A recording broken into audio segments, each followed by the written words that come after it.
Chapter 304. Muyu is already standing in front of the withered tree, looking at the man in a straw raincoat. The man wore a bamboo hat that covered his face, leaving only a brown sword hanging in the air. Muyu glanced at his right hand and saw that there was also a supreme immortal mark on the back of his hand. It was white, and the number was different from Muyu's. It said 87.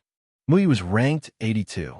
Clearly, when he attacked the self-cultivator who insulted the withered tree, the man saw the number on the back of his hand. The people on the Supreme Immortal Leaderboard were all prideful. They couldn't wait to defeat those who were ranked higher than them, to prove their strength and obtain a better ranking. This guy wanted to challenge Muyu to replace Muyu's ranking. "Who are you?" Muyu asked curiously. He didn't want to fight with people at all. It was so troublesome. Wouldn't it be better for everyone to get along happily? Why did they have to fight to the death? Wasn't it tiring? He thought so, but the other people on the Supreme Immortal Leaderboard didn't think so. As long as the Supreme Immortals on the Supreme Immortal Leaderboard appeared in front of others, they would have to accept challenges from other Supreme Immortals. It didn't matter if they accepted or not. As long as the lower-ranked person found a way to defeat the higher-ranked person, they would be able to replace him. Ice River Snow, 87th Supreme Immortal, I want to challenge you. The man's voice was as cold as his name. What? He's the lone boat straw raincoat man. Ice River Snow? It's him. His master is the famous Hudong swordsman Lu Zongyuan. It said that his swordsmanship is domineering and cold. His move, birds fly away from 1,000 mountains. People disappear from 10,000 paths, has never been defeated. Who's the 82nd Supreme Immortal? I don't know. Did anyone go to the Supreme Immortal Monument to take a look? I saw it.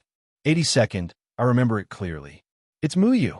Yes, it's Jianing Chunfeng's disciple, Muyu. What? It's him. All the cultivators in the tavern were in an uproar. Not to mention the fact that Muyu's deeds had long been known throughout the entire world of cultivators. Recently, because he was the disciple of Jianing Chunfeng, he had once again become a hot topic. His identity as Jianing Chunfeng's disciple had completely overshadowed the things he had done in the past. No one would have thought that Jianing Chunfeng's disciple would actually appear in Sword Shadow City. Many people were discussing animatedly. They all stood on their tiptoes and carefully stared at Muyu. They fought to be the first to see the glory of Jian Ying's disciple. The skinny middle-aged man who insulted Deadwood was so scared that he almost peed his pants. He actually dared to attack Jian Ying Chunfeng's disciple. The fact that he was still standing here unscathed meant that he was burning incense. You are the true God's disciple, Muyu. Han Jiang Shui finally raised his head and revealed his resolute face. He stared at Muyu with a strong desire to fight in his eyes. Yes, what's the matter? Muyu realized that his identity had been exposed because of his symbol. He might as well not hide it. After all, cultivators under the age of 40 could not attack him in the world of cultivators now. Anyone who wanted to cause trouble for him could come at him. I want to take your ranking, Han Jiang Shui said. Oh, you want my ranking? Then I'll give it to you.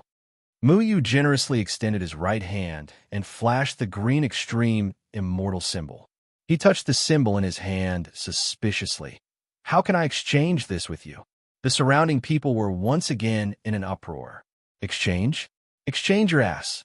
Jian Ying Chunfeng's disciple dared to disdain the extreme immortal ranking. That was a ranking that many people would do anything to get on. Those who could get on the ranking were, without exception, the most talented young people in the 3 continents. They represented the true strength of the younger generation. If one could become the extreme immortal, their status and identity would be very high. Yet, Muyu actually wanted to give up her ranking to someone else. Many people wondered if he had gone crazy. He didn't even cherish the opportunity to make a name for himself. However, there were also some knowledgeable people who recalled that Jian Ying Chunfeng wasn't even a Supreme Immortal on the Supreme Immortal ranking. He had single-handedly wiped out the Yumming Devil clan. He was even more terrifying than 9 Supreme Immortals. It was no wonder that Muyu didn't care about the Supreme Immortal ranking. Plus, Muyu is already well known in the world of cultivators. Making a name for himself was a small matter. Han Jiang Shui frowned. This symbol is a spiritual symbol of the three palaces. There's no such thing as giving it up. The symbol has its own consciousness. Only by defeating the opponent can it change its owner. Mu Yu rolled his eyes. Then go find the 81st Extreme Immortal. I really don't want to fight. Jian Ying, Chun Feng's disciple, doesn't dare to accept the challenge? Does he have an undeserved reputation? Han Jiang Shui laughed coldly. F***CK, are you retarded? Everyone is looking for a fight with me. If they fight all day long, then who am I not going to sleep at night? If I want to pee, are you guys going to wait for me in the toilet? Mu Yu cursed without holding back. Han Jiang Shui's face turned green. As an extreme immortal, you have to be aware of being challenged at all times. Otherwise, how can you lead the human race to fight against Yumon? Fighting against Yu Meng is the duty of every self-cultivator. A real man should defeat Yu Meng on the battlefield and kill everyone. Extreme immortals are the elites of the human race. When you lead the human race in the future, you have to be aware of danger at all times. Otherwise, how can you take on such a heavy responsibility? Mu Yu realized that he couldn't refute that. He felt that the three palaces created this ranking for no reason at all. He didn't want to be a leader at all, but there were always people looking for trouble with him.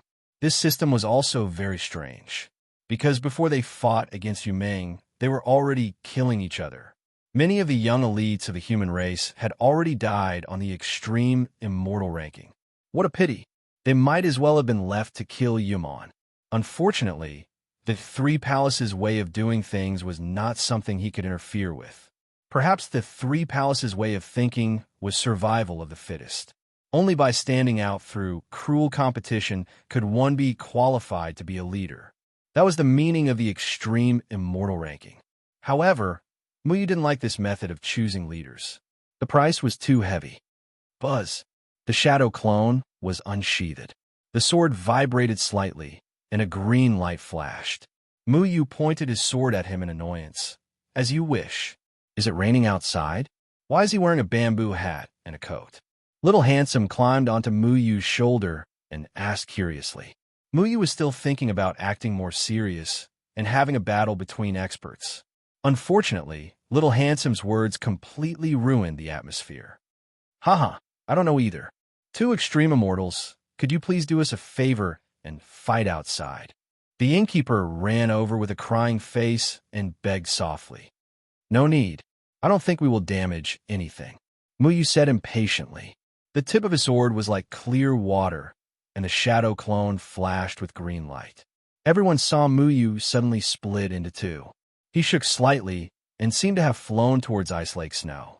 However, when everyone blinked again, Mu Yu was still standing at the same spot. It felt like he hadn't moved at all. Ice Lake Snow's bamboo hat and coat had been smashed into pieces and fell to the ground. Let's go. Old man, go and rest. Mu Yu's sword had already disappeared. He turned and left. Kumu didn't even look at Ice Lake Snow. He had already walked up to the guest room upstairs. Mu Yu followed behind Kumu leisurely, ignoring everyone else's shocked gazes. He went just like that? Ice Lake Snow's entire body trembled. His face was full of shock. He lost. He didn't even get to use his signature move, and he lost. Is this Jian Ying Chun Feng's disciple? Ice Lake Snow muttered. All the self-cultivators in the inn couldn't believe it. They didn't expect this battle to end before it even started. Jian Ying Chun Feng's disciple, Mu Yu, he is indeed extraordinary. In the corner of the inn, a woman with a veil on her face spoke softly. Her beautiful eyes stared at Mu Yu until Mu Yu disappeared around the corner of the stairs. It was as if someone had thrown a pill into the inn. Instantly, there was a hubbub of voices. Many people couldn't stop praising the battle just now. The true God disciple was extremely fast. He defeated the 87th ranked extreme immortal. It was so clean. It was really shocking. Very quickly, this news spread out of the inn and throughout the entire Sword Shadow City. In a room in the inn. Can't you be more low-key? Kumu sat on a chair and said, How can I be low-key? Do you always cover your face when you enter the city? Mu Yu sprawled on the bed and yawned. Why do I have to cover my face? Kumu didn't understand. Xiao Shuai raised his little paw and answered enthusiastically. I know that. I know that. You used to have green fur. When people saw you, they would shout, Run, the evil poison king is here. Murder. If you're poisoned, you'll have hemorrhoids. Then you'll run away in fear. How can you be low-key if you don't cover your face?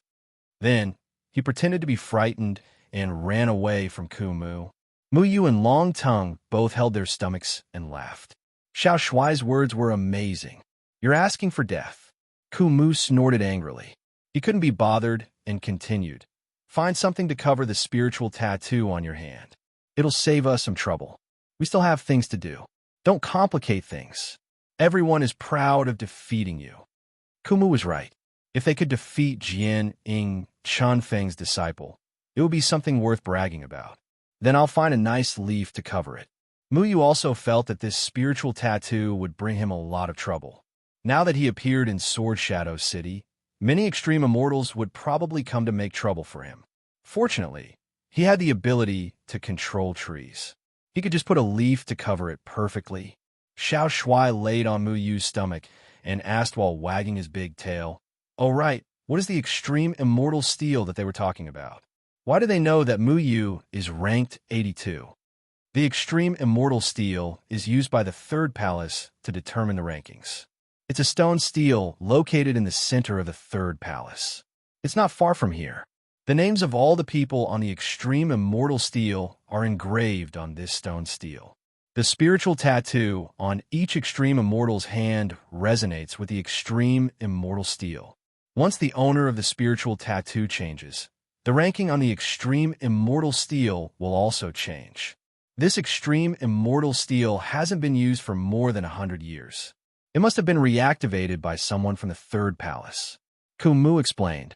Then will there be people who specifically record the names on the extreme immortal steel? Muyu asked. There will always be people who will intentionally observe the changes on the extreme immortal steel in real time.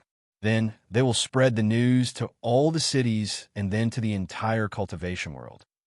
As long as the ranking on the extreme immortal steel changes, the entire cultivation world will know about it in less than 2 hours. Every city has people who pay special attention to this. This is sometimes a business opportunity for some merchants who do business in the cultivation world. Dead Tree explained. The cultivation world was not filled with fighting and killing every day. Everyone needed spirit stones, all kinds of herbs and materials to refine magic treasures. Many people specialized in doing business with cultivators. For example, the owner of the floating immortal islet, Huai Baiwan, did all kinds of business. If a business was well-informed, then many cultivators would come because of its reputation. Naturally, they would bring endless wealth with them. The news of Muyu's appearance in Sword Shadow City spread. What Muyu didn't expect was that he only stayed in the inn for one night, but the next day, the inn was already full. When Muyu and Kumu went downstairs to leave, they saw more than 100 pairs of eyes on them. Muyu thought that he had gone to the wrong place. Muyu, the disciple of the third palace's Jian Ying Chunfeng, the genius of the Elixir Cauldron sect, and the hero of the human race who defeated the demon race, became the target of many people's admiration. Chapter 305. The inn was completely silent, and even the sound of breathing was very soft. No one even dared to breathe loudly. The moment Muyu appeared, the atmosphere was strangely quiet. Everyone just stared at Muyu. As for the Jindan period Dead Tree, he was completely ignored and treated as Muyu's follower. Every time Muyu went down the stairs, everyone's gaze sank. Only the sound of Muyu and Dead Tree walking down the stairs could be heard in the inn. It was as if these people were here just to see Muyu go down the stairs. An empty path appeared in the originally tightly packed inn. Everyone was only here to see the true face of the disciple of True God Stage 3 Heaven True God Lu. They were not here to obstruct him. However, at this moment, a man blocked Muyu's path. This man's face was full of curly hair, and his strong muscles were full of explosive power. It was as if he could shatter an entire mountain with one punch. He stared at Muyu and said, "You're the disciple of a true god?" Muyu knocked on his own forehead. This damned guy wouldn't be here to challenge him again, right? Then I'm sorry, who are you? Muyu asked helplessly. The curly, bearded man showed the back of his right hand. There was also a spiritual pattern on it, and the number was 80. This guy's ranking was actually higher than Muyu's. Disciple of the Wang Yu sect, my name is Ling Jueting. I'm the 80th extreme immortal. I would like to exchange pointers with you. Ling Jueting's voice was extremely loud, like a morning bell, ringing in everyone's ears. Are you out of your mind? Why don't you challenge someone with a higher ranking? Why are you looking for someone with a lower ranking just to feel superior? Are you retarded? Muyu felt that he was really *ket up. If someone with a lower ranking than him came to challenge him to replace his ranking, it would be completely reasonable. Why was someone with a higher ranking coming to find trouble with him? Ling Jueting did not get angry and continued. It said that a true God's disciple can fight against 10 people at once. Although my ranking is higher than yours, I still want to experience the glory of a true God's disciple. Who said that I can fight 10 people at once? Come, stand up. I want to know if spreading rumors is a crime. Muyu asked impatiently. Ling Jueting said, the original ranking of the Supreme Immortal Leaderboard is initially determined based on the comprehensive strength of all aspects. It's just a simple reference. However, a real competition between cultivators is ever-changing. Without a competition, I don't dare to say that my strength is above yours. Then are you going to challenge those who are ranked lower than you one by one? How about that Ice Lake Snow from yesterday? Do you want to fight him? Muyu asked. Since I've defeated you, I've naturally defeated him as well. As a disciple of a true God, you don't even have the courage to fight. Isn't that burying the name of a true God? Ling Jueting asked. Yesterday, the news of Ice Lake Snow being defeated by Muyu had spread throughout the entire Sword Shadow City in a single night. Fine, it was the same goading tactic again. Muyu rubbed his chin and said, my master has never cared about the stupid Supreme Immortal Leaderboard.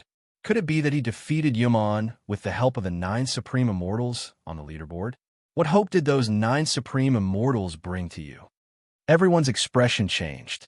The Supreme Immortal Leaderboard that everyone valued so much was being mocked by Muyu. This Muyu was truly arrogant. However, Muyu had revealed the truth. Back then, Jianing Chunfeng wasn't from the 3rd Palace, nor was he one of the 9 Supreme Immortals on the leaderboard. He was a mysterious person with no background at all. It wasn't unreasonable for the disciple of this mysterious person to say such things about the Supreme Immortal Leaderboard. Then all the more reason for me to have a taste of an expert who's not on the Supreme Immortal Leaderboard. Ling Jueting suddenly raised his fist and smashed it at Muyu. *CK, you're crazy. Muyu was really infuriated. He glanced at the old man Kumu, who was still laughing at his misfortune, and his heart was filled with even more anger. Bang! Muyu met his fist head-on. Their fists met, and neither of them moved. A huge wave of spiritual energy spread out from them, knocking those with weaker cultivations to the ground. The stairs behind Muyu instantly turned into a pile of wood shavings. Kumu ran very quickly and had already jumped upstairs, so he wasn't affected by Muyu's attack. The innkeeper almost cried. When doing business with cultivators, he had to be on tenterhooks at all times. Everyone would start fighting at the slightest disagreement. If he encountered someone with a conscience, he would pay some money to compensate for the damage. If he encountered someone troublesome, he wouldn't even dare to mention it. Have you all forgotten that I have another identity? Muyu slowly opened his mouth, his eyes flashing with a glimmer of light. You're Ku Mu Chongqing's disciple. So what? Ling Jueting sneered, but he didn't finish his words because he was shocked to find a strange feeling coming from his fist. It was as if something was rapidly invading his body, and his fist became somewhat numb. A strange red dot appeared on his arm. The red dot became a green dot, and finally a strange blue dot. He retracted his hand, and his whole fist began to tremble. Then, his face began to turn pale. I'm Ku Mu Chongqing's disciple. Nothing much. I just occasionally use some poison. Muyu clapped his hands. Under the same cultivation, it was impossible for poison to invade the opponent's body. It was just that this hothead was too careless and he was so close to Muyu, so Muyu easily succeeded. Get lost. Muyu kicked Ling Juding in the stomach and kicked him out of the inn. Then, he glanced around, took out a purple ball, and said, "Who else wants to have a taste of it? Not only is my swordsmanship superb, but my poison skills are also not bad. Want to try?" In any case, no one stipulated what methods must be used to defeat an extreme immortal, right? Crash! Muyu exerted force in his hand, and the purple ball suddenly shattered. The purple mist that filled the sky immediately dispersed. Ku Mu Chongqing's poison technique. Run! Many cultivators shouted and immediately squeezed back in panic. However, there were so many people in the inn that they couldn't squeeze out at all. Some violent people directly destroyed the entire inn and escaped. That was the disciple of Poison King, Ku Mu Chongqing. Those poisons were no joke. In the blink of an eye, the originally bustling inn had become a ruin. The cultivators all hid far away before they dared to look back at Muyu in the inn. However, there was no trace of Muyu in the inn. Useless. What's the use of a non-poisonous purple mist? Just throw a flowing light and be done with it. Kumu snorted. They had already left Sword Shadow City and were heading towards the 50-mile garden in the south. Muyu laughed. What a waste to use flowing light. Wouldn't it be a waste to flash your eyes?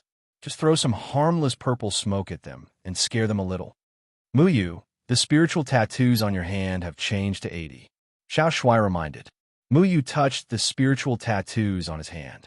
He didn't know when the tattoos had changed, but he didn't even realize it. This works too. If we really fought, I might not have the upper hand. It's just that his skin isn't thick enough. At least, it's not as thick as that rhinoceros back then. Taoist Muyu, can I have the honor of talking with you? An ethereal figure suddenly stopped Muyu. This woman was wearing a veil. When he fought with Ice Lake Snow yesterday, she was also present. However, Muyu didn't notice her. Muyu stopped and asked with a frown, "Are you here to challenge me as well?" The woman took off her veil, revealing a devastatingly beautiful face. She said, "Of course I don't dare to challenge you. Do you remember me, Taoist Muyu? Beiya, the owner of Floating Fairy Isle, the daughter of 1,000,000 Beiya." "Oh, it's Miss Beiya.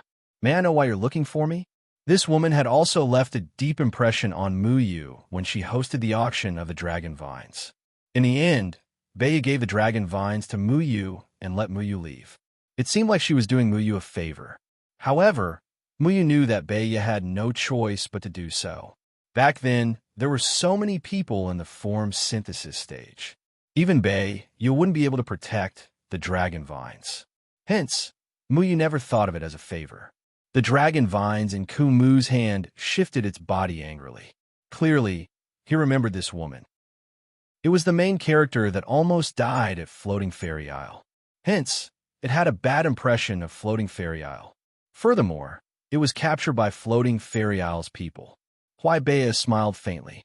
"I'm really flattered that fellow Taoist Muyu still remembers me. I'm here today to give Taoist Muyu a small gift. Please accept it." Beiya flicked her slender fingers, and an exquisite piece of green jade slowly landed in front of Muyu. This piece of green jade was only the size of a thumb. It was sparkling and translucent, and there were faint formation patterns floating around it. "What's this?" Muyu immediately knew what this piece of green jade was as soon as his hand came into contact with it.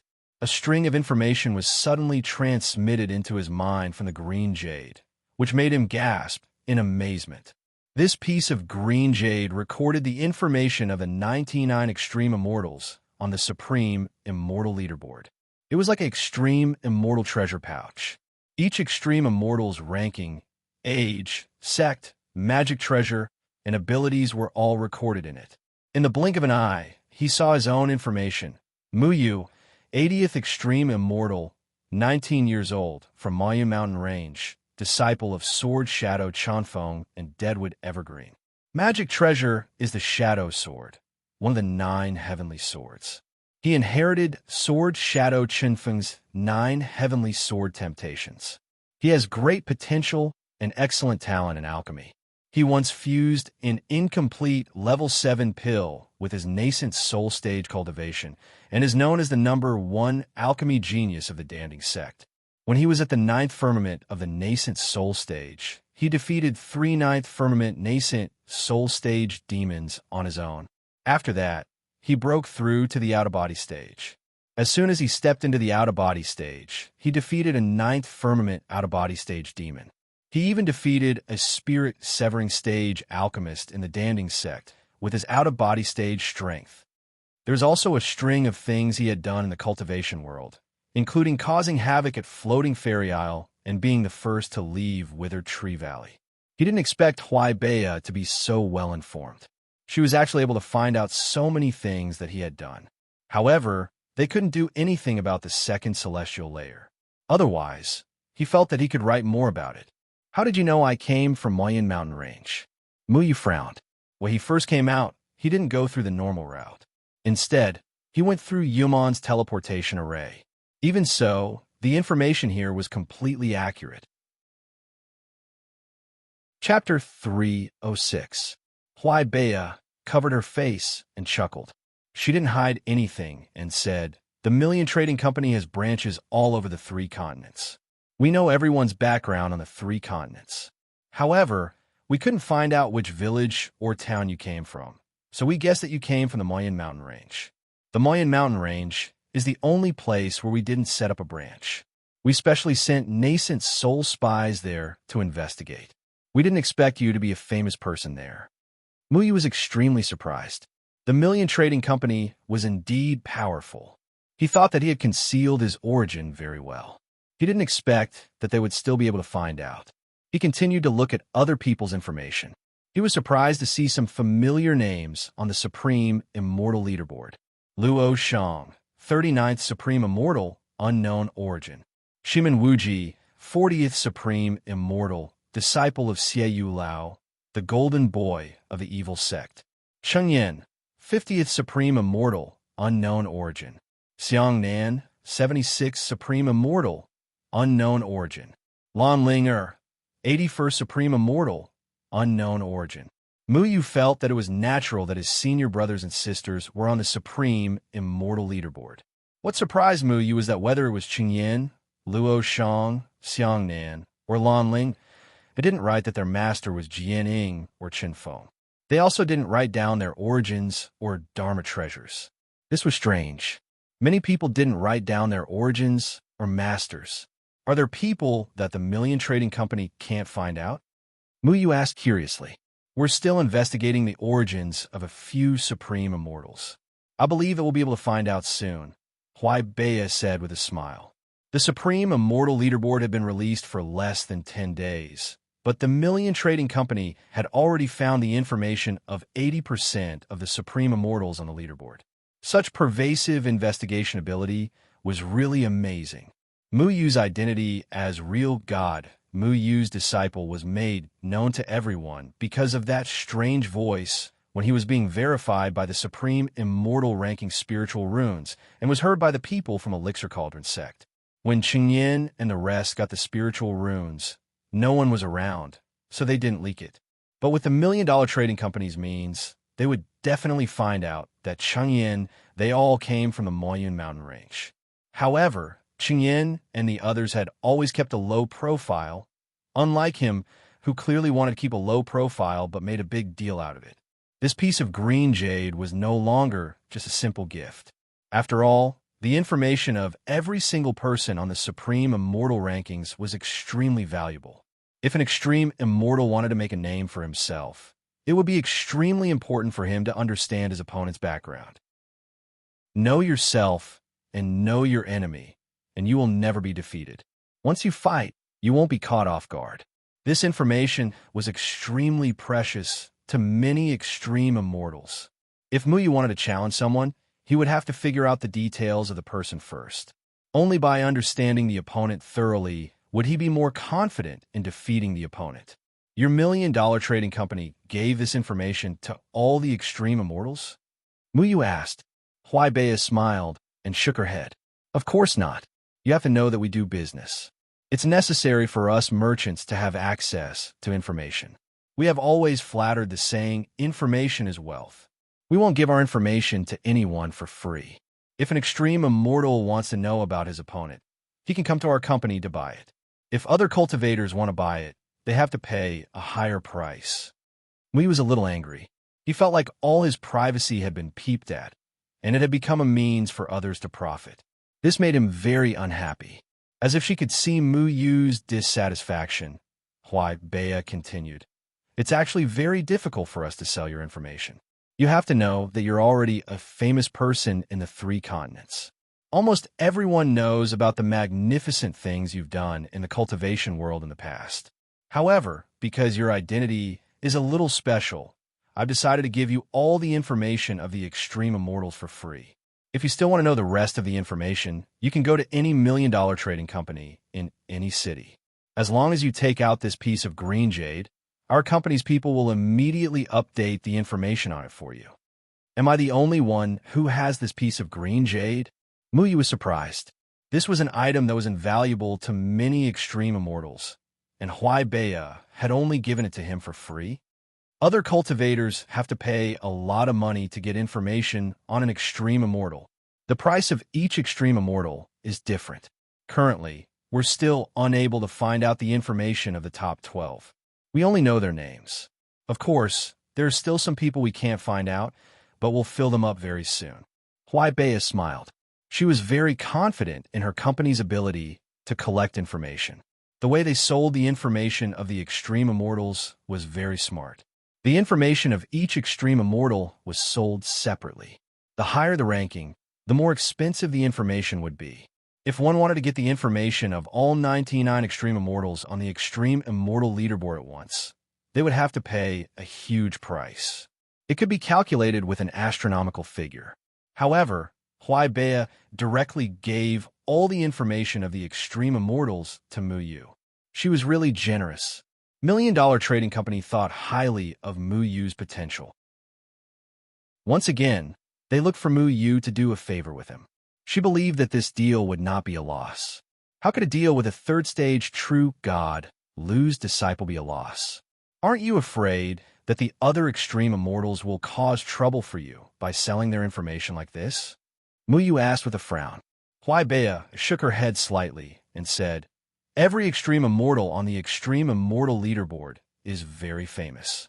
Just ask around a little, and you'll know what's so special about them. These things aren't really private. They're just things that you extreme immortals show to the public. We're just combining all the information together to save everyone the trouble of asking around. We're just getting the information faster. We're not really invading your privacy, are we?" Hui Bea actually only mentioned one point. They would try their best to find out the secrets of many extreme immortals.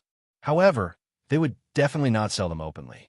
If one wanted to know some of the hidden information of the extreme immortals, they would have to pay a higher price. Naturally, this information would not appear in Mu Yu's green jade. Collecting information was a very tedious task, especially since the people on the extreme immortal leaderboard were constantly changing. The million-dollar trading firm had to ensure that the information of the newly promoted extreme immortals was collected in the shortest time possible. Once an extreme immortal died, it would mean that all the information collected about that extreme immortal would be invalid. Therefore, the million-dollar trading firm would have to face the risk of losing money. However, according to the popularity of the extreme immortal leaderboard, many rich people or big sects were very interested in the information about the extreme immortals. The more manpower and resources the million-dollar trading firm invested, the more impressive the returns would be. Overall, they would definitely make a profit. I appreciate Miss Bea's kindness. I wonder if there's anything else? Muyi was still very upset. It was very infuriating that his own business was being used as a means to make a profit. However, the million-dollar trading firm was very rich. No matter how upset he was, there was nothing he could do about it. Then I won't disturb Muyu any further. Goodbye. Hui Bea bowed and left with a smile. Muyu looked at Hui Bea's departing figure and pursed his lips. Is no one going to teach the million-dollar trading firm a lesson? Kumu harumphed. Just keep a low profile in the future. Muyu, you said you were a good young man who kept a low profile. Xiao Shui pursed his lips. I swear, I've always wanted to be a low-profile young man with 3 virtues for virtues and 5 beauties. Muyu rubbed his forehead. But now that Jian Ying's identity as Chun Feng's disciple had been exposed, what was the point of keeping a low profile? Let me have a look. The information on this is all engraved using a spell formation. The person who created this spell formation is no ordinary person. Kumu took the green jade from Muyu's hand and gently stroked it. He then flipped it over and carefully examined it. He then harumphed and tossed it back to Muyu. They really dare to do this kind of business. Kumu's mouth revealed a trace of ridicule. The million-dollar trading firm invited people from the Array faction to help them make this piece of green jade. But this time, they went a bit overboard. This was not the first time Muyu had heard of people from the Array faction. The Array faction was the only faction on the 3rd layer of the continent that studied spell formations. It was said that when they fought with others, they relied on spell formations and were very powerful. Is there anything special about this piece of green jade? Muyu asked curiously. I told you to learn spell formations from me, but you didn't listen. You're really burying my spell formation skills. Kumu scolded. I learned it. You don't know how many times I avoided danger in the 2nd layer of heaven by relying on my spell formation knowledge. Muyu helplessly replied, your little attainments in array formations are not even worth mentioning. Any random array master from the Array faction can throw you 10 streets away. Kumu said, people from the Array faction were called spell formation masters in the cultivation world. There was a publicly recognized rumor in the cultivation world that spell formation masters had the most terrifying combat power in a short period of time among cultivators of the same realm. However, the biggest weakness of spell formation masters was that they were powerless. Once they could withstand the spell formation master's explosive power, they could only be defeated. Muyu also knew little about the spell formation masters of the Array faction. He had not met anyone from the Array faction until now. He shrugged his shoulders. Then what about you, old man? How powerful are your spell formation skills? My spell formation skills? All the spell formation masters of the Array faction added together are not enough for me. Kumu said disdainfully. Then he lightly snorted. Speaking of which, there's only one person in the Array faction that can make me afraid. In short, except for one person, the rest of the people in the Array faction are not worth mentioning. There's a hidden spell formation in this piece of green jade. It should have been set up by a relatively powerful spell formation master. If you're really smart, you'll find it. Muyu turned over and over again, but still could not find the hidden spell formation that Kumu was talking about. His spell formation skills could only be considered superficial compared to Kumu's. After looking at it for a long time, he only knew that the extreme immortal's information on it was engraved with a spell formation. He could not see anything else.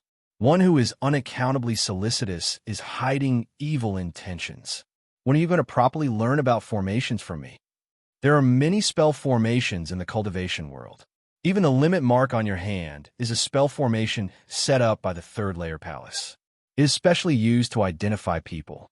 Kumu explained the things on the green jade. Learn. I will definitely learn. Chapter 307. Shadow Sword City, $1 Million Trading Company. There was an attic at the bottom of the trading company. This attic was small and exquisite, and the furniture was simple and elegant. All of them were carved from precious wood. At this moment, Huaibei was sitting in the attic. She lazily leaned on the soft cushion and looked at the stout middle-aged man in front of her. This middle-aged man was probably not unfamiliar to many people. He was the big boss of $1 Million Trading Company, Huaibei. He brewed a pot of high-quality, ancient orchid fragrance tea. This tea was taken from a 10,000-meter high lonely peak in the northern wilderness. The value of this pot of tea was already immeasurable. He slowly took a sip and closed his eyes to feel the tea fragrance seeping into his heart. He was reluctant to part with it. He accepted it. Huaibei indifferently asked. Huaibei gently smiled and said, he couldn't bear to reject such a precious gift. The person beside him is Deadwood Chongqing, right? Huaibei continued to ask. From Muyu's attitude towards him, That man is undoubtedly Deadwood Chongqing. There aren't many people who can casually berate a true God's disciple and not have him talk back. Huaibei said. Huaibei put down the tea in his hand and said, I didn't expect Deadwood Chongqing to become so young. It's said that it's due to the origin returning pill. That's a 7th level pill. The news from Danding's sect said that Mu Yu fused with an incomplete pill. This child can't be underestimated. But he accepted that treasure. Then we can clearly grasp the true God's disciple's next move. He's hiding a huge amount of wealth on him. I'm sure many people want to know his every move. But I'm sure no one can do it better than us. Huaibei touched her slender fingers and said softly. The array on the green jade was created by Huaibei, specially invited a Xiantian array master from the array sect. The array sect was an ancient sect. Their sect was best at setting up arrays. Many sects had invited them to set up their mountain-protecting formation. The formations they set up were extremely mysterious and could be watertight. It was a piece of cake for them to cross the sea and steal the sky to change the sun. They were especially good at arrays within arrays. Even self-cultivators who studied arrays all year round in the cultivation world might not necessarily be able to break their arrays. There was an indiscernible array hidden on that piece of green jade. It was an index array that could accurately feed back the position of the green jade to the spies of the million-dollar trading company hidden all over the continent, so that they could capture Mu Yu's movements and collect information about the true God's disciple. Huaibei had given Mu Yu all the information about the extreme celestials. In return, she knew about Mu Yu's movements. Presumably, many people would be willing to pay a high price to find out about the true God's disciple. No matter what, first-hand information was always the most valuable. At this moment, a middle-aged man dressed as a butler walked in and respectfully said, Master, miss, Stargate's heaven does not wait for young master. He wants to talk business. The heavens won't wait? The 55th extreme immortal's heaven will not wait? Huaibei and Huaibei looked at each other and saw an unspoken look in each other's eyes. Let him in, Huaibei said indifferently. The middle-aged man turned around and left. Soon, he brought a handsome and graceful young man into the pavilion. Then he left. Greetings, Boss Huai, Miss Bea. The heavens won't wait smiled and cupped his hands. The heavens won't wait for you. He was very handsome and had an extraordinary way of talking. There was a sense of affinity in his gestures, which made people have a good impression of him. He was the second son of the master of Stargate and was also Tian Yun's biological brother. Tian Yun had been idle since he was young. His cultivation talent was all built up by relying on pills. However, the heavens won't wait for you. All of his cultivation was real, and there was no external help. Stargate's heaven doesn't wait for young master. I've heard a lot about you. Please take a seat. Huaibei said with a smile. Huaibei revealed a charming smile and said, The heavens won't wait for young master. You're now the 55th extreme celestial. That's really amazing. You flatter me, Miss Bea. The heavens won't wait for you smiled and sat next to Huaibei. Young master, if you have something to say, I'll do my best to help you. Huaibei poured a cup of tea for the heavens. The heavens took a sip and said, I've heard that Huaibei has a lot of information, so I'm here to buy some information from you. What kind of information does young master want to buy? Huaibei asked. The heavens put down the cup and smiled. How much is the 80th extreme celestial on the extreme celestial leaderboard worth? The 80th extreme celestial, true God's disciple, Mu Yu. Huaibei covered her face and smiled. Young master, why are you wasting money? The true God disciple is already famous in the cultivation world. Who doesn't know about him? It was said that when he was born, a murderous aura descended from the heavens, and a gray lightning struck the roof. This lightning came so quickly that even the sect master of the Heavenly Star sect could not stop it in time. His mother died after giving birth to him. The sect master of Stargate named him Heaven Won't Wait. Even the heavens don't want to see him. The youngest son of Stargate's sect master, the playboy Tian Yun, was the half-brother of Heaven Won't Wait. Many people knew that Tian Yun's arm was broken by Mu Yu in the second layer of heaven, so it was reasonable that the heavens wanted to find trouble with Mu Yu at this moment. Of course I know what he has done, but I heard that he recently appeared in Shadow Sword City, but he disappeared again. If you want to find a person's whereabouts, other than the Silhouette organization, there is only Huai Baiwan in the world. I don't like to deal with arrogant assassins. I prefer to do business with people with sentiments. The tone of the heavens was so easygoing that no one would think that he would cause the death of his mother. I like people who are straightforward like you. Huai Bea smiled. I wonder if this is worth it to buy the whereabouts of the true God's disciple.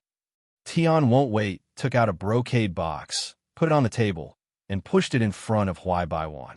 Huai Baiwan gently opened the brocade box and said with a surprised look, "Level 6 elixir? It's a myriad treasure ancient god elixir."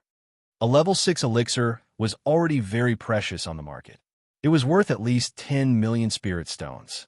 This myriad treasure ancient god elixir was comparable to an ordinary level 7 elixir.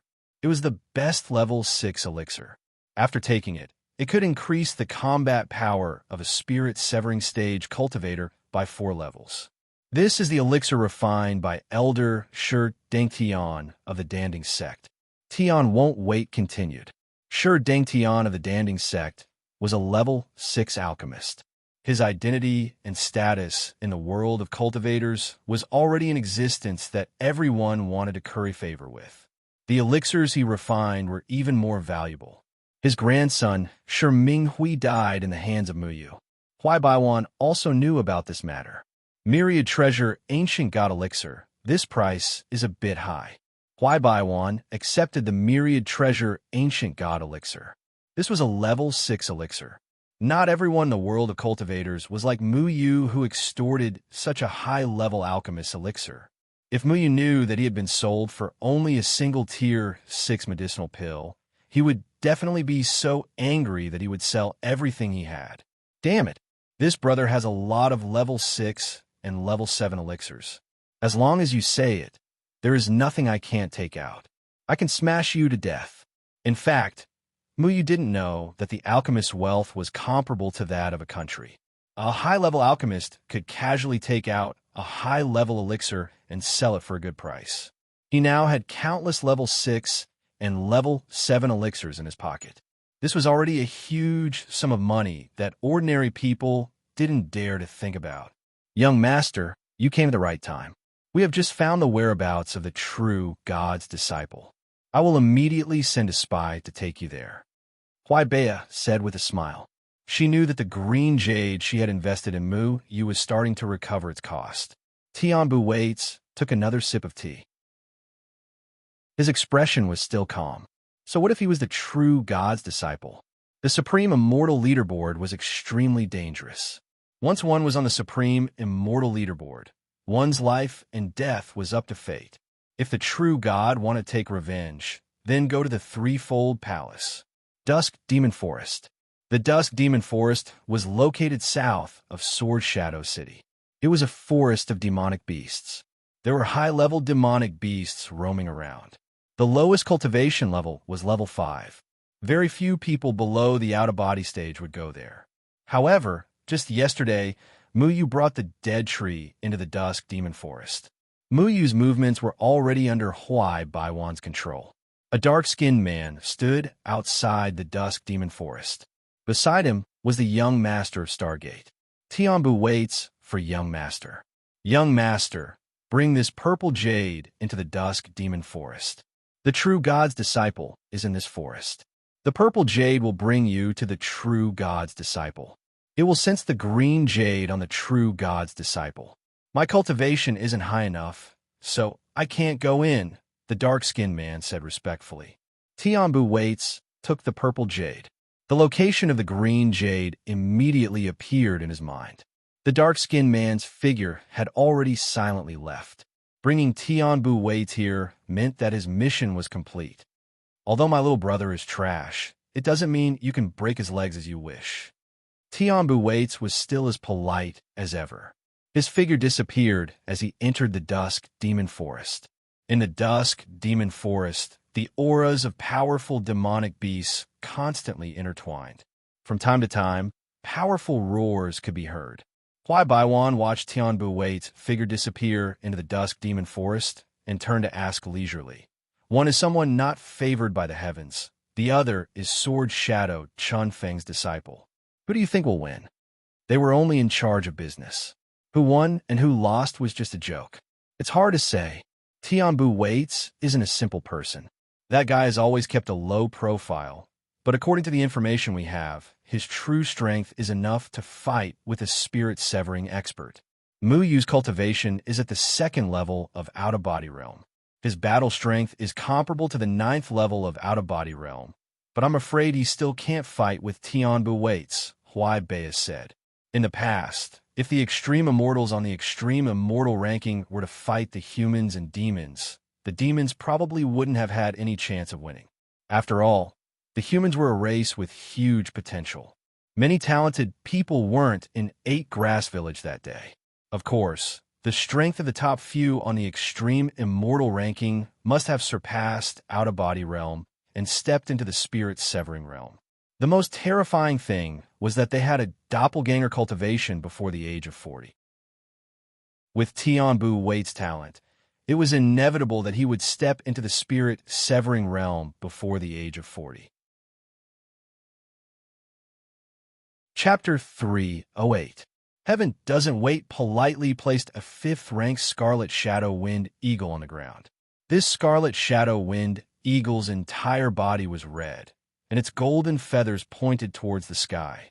It was supposed to be an extremely tyrannical existence, but at this moment, its wings were already broken, and its stomach was also cut open. Boss Huai, it seems there's a problem with our transaction. Heaven Doesn't Wait gently said. Huai Baiwan's pupils shrunk.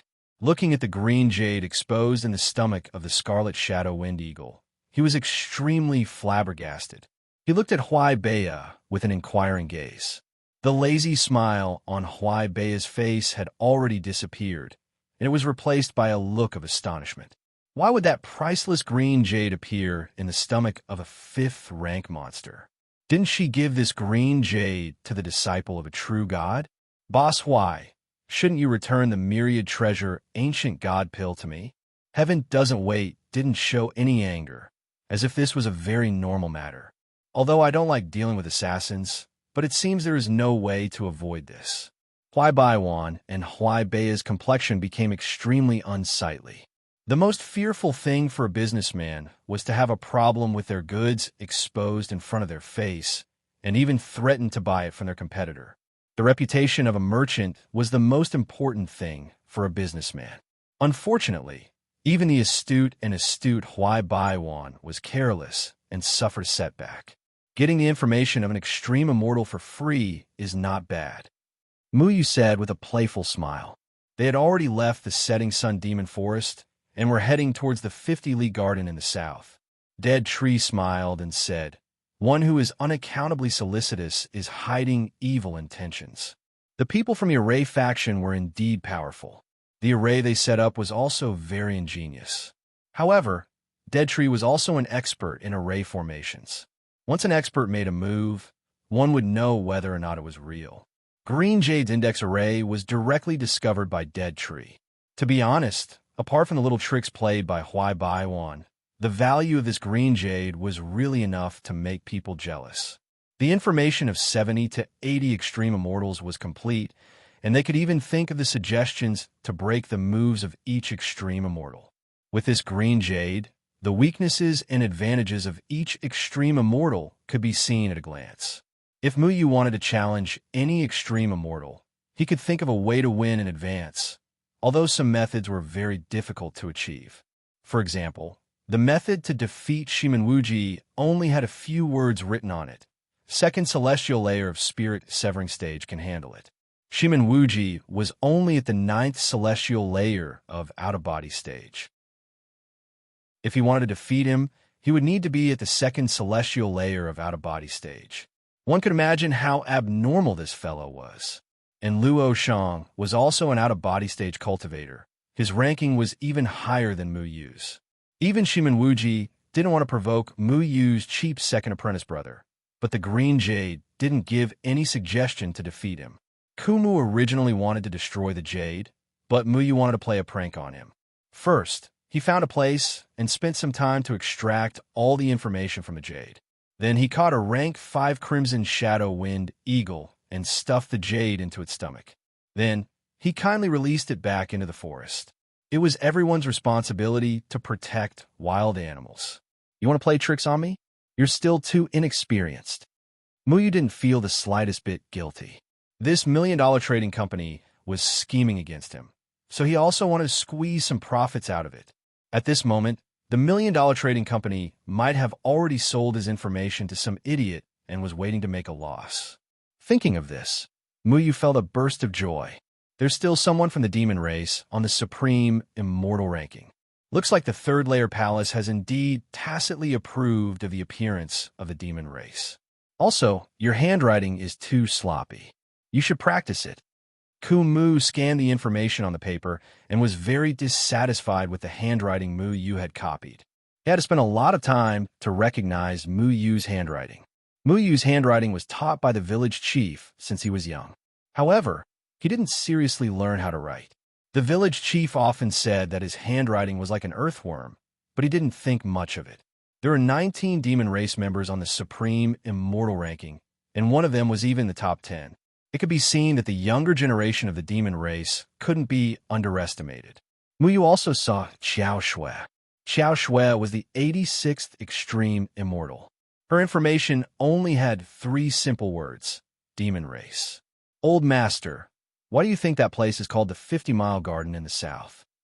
Muyu had always felt that this name was weird. What was the 50-Mile Garden in the south? Could it be that this town was 50 miles long? This name was too sloppy. You will know. Kumu didn't want to explain. Muyu soon understood. The 50-Mile Garden in the south was a town. It was completely the world of cultivators. There were no ordinary people, and everyone had more or less cultivation. There were a total of 50 streets, and each street was different in length. The streets were named according to their length. There were 1st Mile Street, 2nd Mile Street, and 50-Mile Street. This was also how the 50-Mile Garden came to be. Every street was crisscrossed, and it was impossible to find the way without someone to show the way. There were shops opened by cultivators on both sides of the street. They mainly sold cultivation materials and all kinds of rare treasures. There were nascent soul stage and out-of-body stage experts patrolling this place every day. No one dared to cause trouble here. Muyu stood on a street and was instantly dumbfounded. There were so many streets, and each street was so spacious. Where could he find Luo Shang? When he came in just now, Muyu had been warned by the gatekeeper that flying was not allowed in the 50-Mile Garden. Even people in the out-of-body stage had to walk obediently. If Muyu wanted to walk through a street, it would probably take him half a day. The street Muyu was on was called 1st Mile Street. He saw these 3 words when he first entered the city. People came and went on the street. There were all kinds of people, and they were all cultivators with different cultivation. Looking around, it was basically cultivators in the Jindan period. Some of the errands were done by cultivators in the Jindan period, such as the shop assistants and the guards at the door. Their cultivation was in the Jindan period. Muyu thought of the Moyun mountain range. As long as one's cultivation reached the gold core stage, one would basically become an elder in the sect. Who would have thought that those elders, who were usually high and mighty, would at most be a shop assistant here? Let's go this way. Dead Tree had been here before. He led Muyu to the center of 1st Mile Street with ease. There was a shop there that was more magnificent than the other shops. The shop signboard was written in red and gold with the 4 big words, omnidirectional access. The vermilion pillars were carved with dragons and phoenixes, and the floor was paved with red jade. It was quite luxurious. From time to time, there was an endless stream of cultivators walking in. It seemed that business was booming. But one thing that made Muyu feel strange was that a large number of cultivators poured into the omnidirectional access shop, but not a single cultivator came out. No one comes out? Is this a black shop? Muyu could not help but mutter. Muyu looked around and found that no one felt that there was anything wrong with this shop. Many people walked in hurriedly, and some people walked forward along the street and then turned into different streets. Thinking about it, So many people should not have disappeared for no reason, and it was impossible for a black shop to open here. There must be something special about this shop.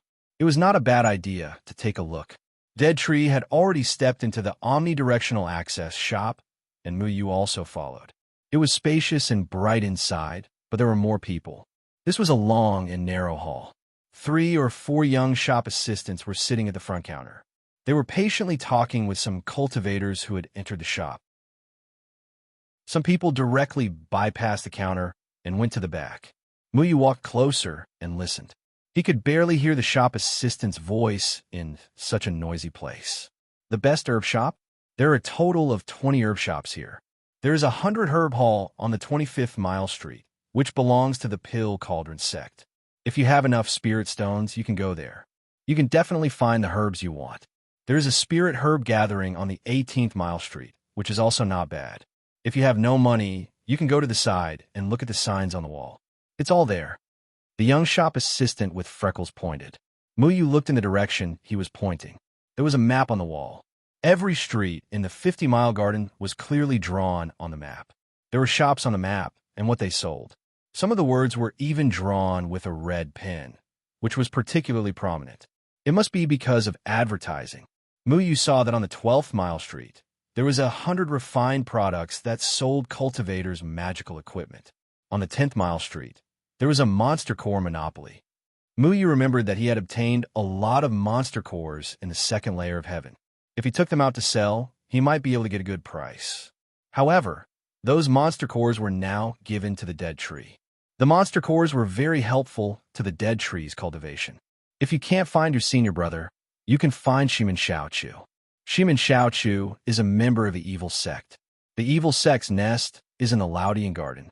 You can find out which street the Laudian Garden is on. The Dead Tree pointed at the map and said. Muyu opened his eyes wide.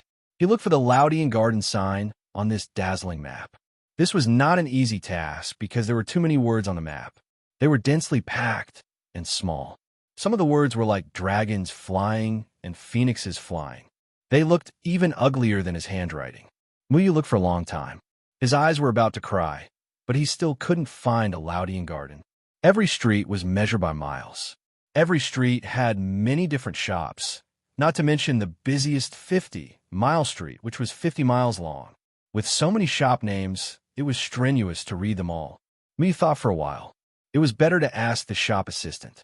He lined up behind a sweaty and smelly man. This man's cultivation was at the nascent soul stage. His clothes were very simple. There were many holes in his clothes, as if he ran out from a herd of wild beasts. His clothes were also stained with blood. Under his waist, there was a bloody 4th-rank spirit leopard's head. It looked particularly terrifying. He should be here to sell demonic beasts. Little brother, which street is the spirit beast hall on? Although the man's cultivation was higher than the shop assistant, he didn't have the slightest arrogance. Instead, he was very polite. The 20th Mile Street. The shop assistant answered lazily. He was a cultivator from the Jindan period, but in front of a nascent soul stage cultivator, he didn't have the slightest bit of flattery. Presumably, he often dealt with people with higher cultivation than him and was used to it. The man walked towards the back of the counter.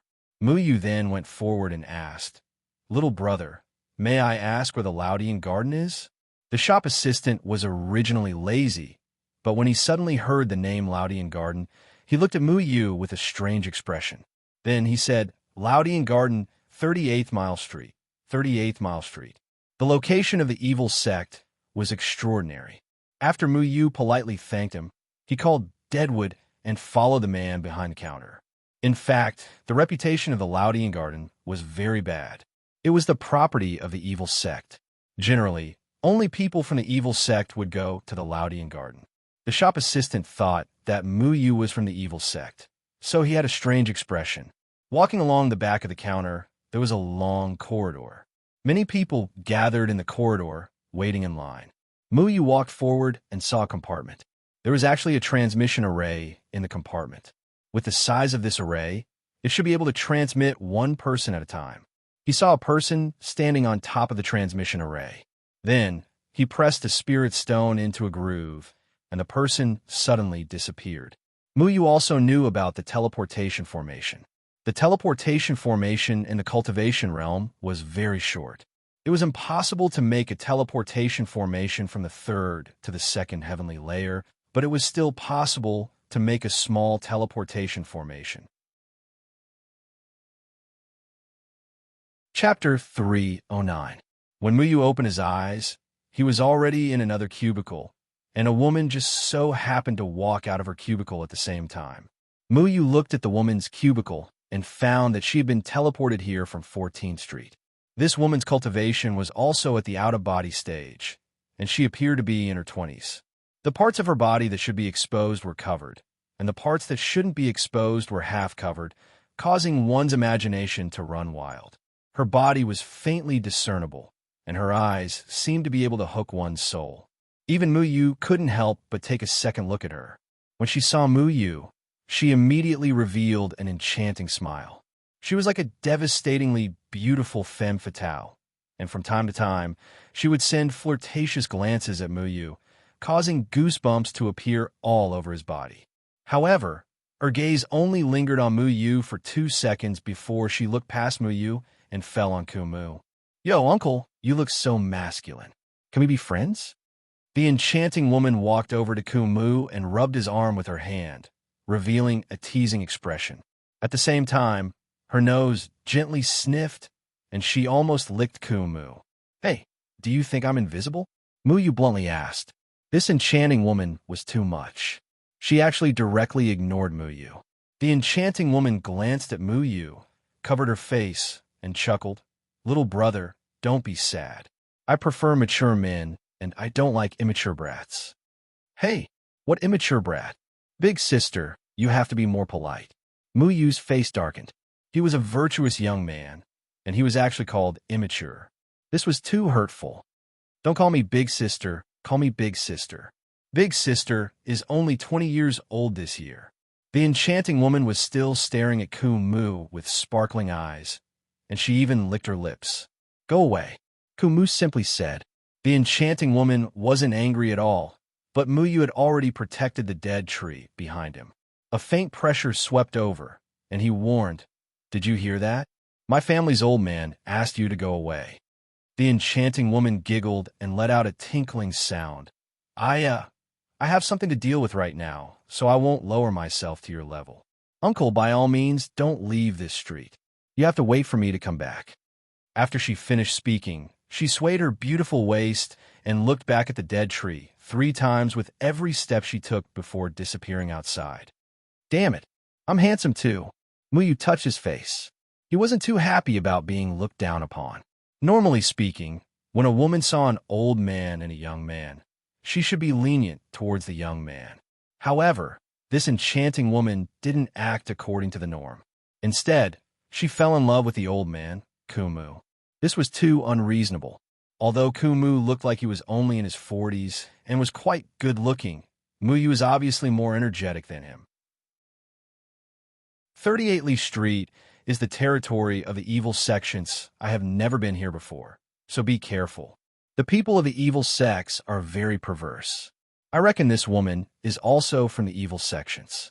They like people according to their own preferences. Even if this woman likes another woman, I would still feel that it's normal. Kumu took the lead and walked out. Muyu shrugged his shoulders. Perhaps this enchanting woman had a certain uncle fetish. He recalled that time when Shiman Wuching had climbed into his bed in the middle of the night just to ask about Tian Rant's name. The way the people of the evil sects did things was also extremely incomprehensible. This street was 38 li long. There were a lot of big houses and courtyards. Some of them didn't look like shops, but they looked very strange and deserted. Faintly, there were some strange sounds coming from the big houses and courtyards. It sounded like the sound of grinding teeth, but also like the sound of butcher chopping meat. It was especially frightening. Muyu walked 2 steps and saw a shop called Zhu Exine Shop. There was actually a dried-up human skull hanging at the entrance. There were 2 blood-stained big eyes in the pitch-black eye sockets. The skull was staring at Muyu. An old woman with a mouth full of yellow teeth was sitting at the entrance. She was smiling maliciously at Muyu.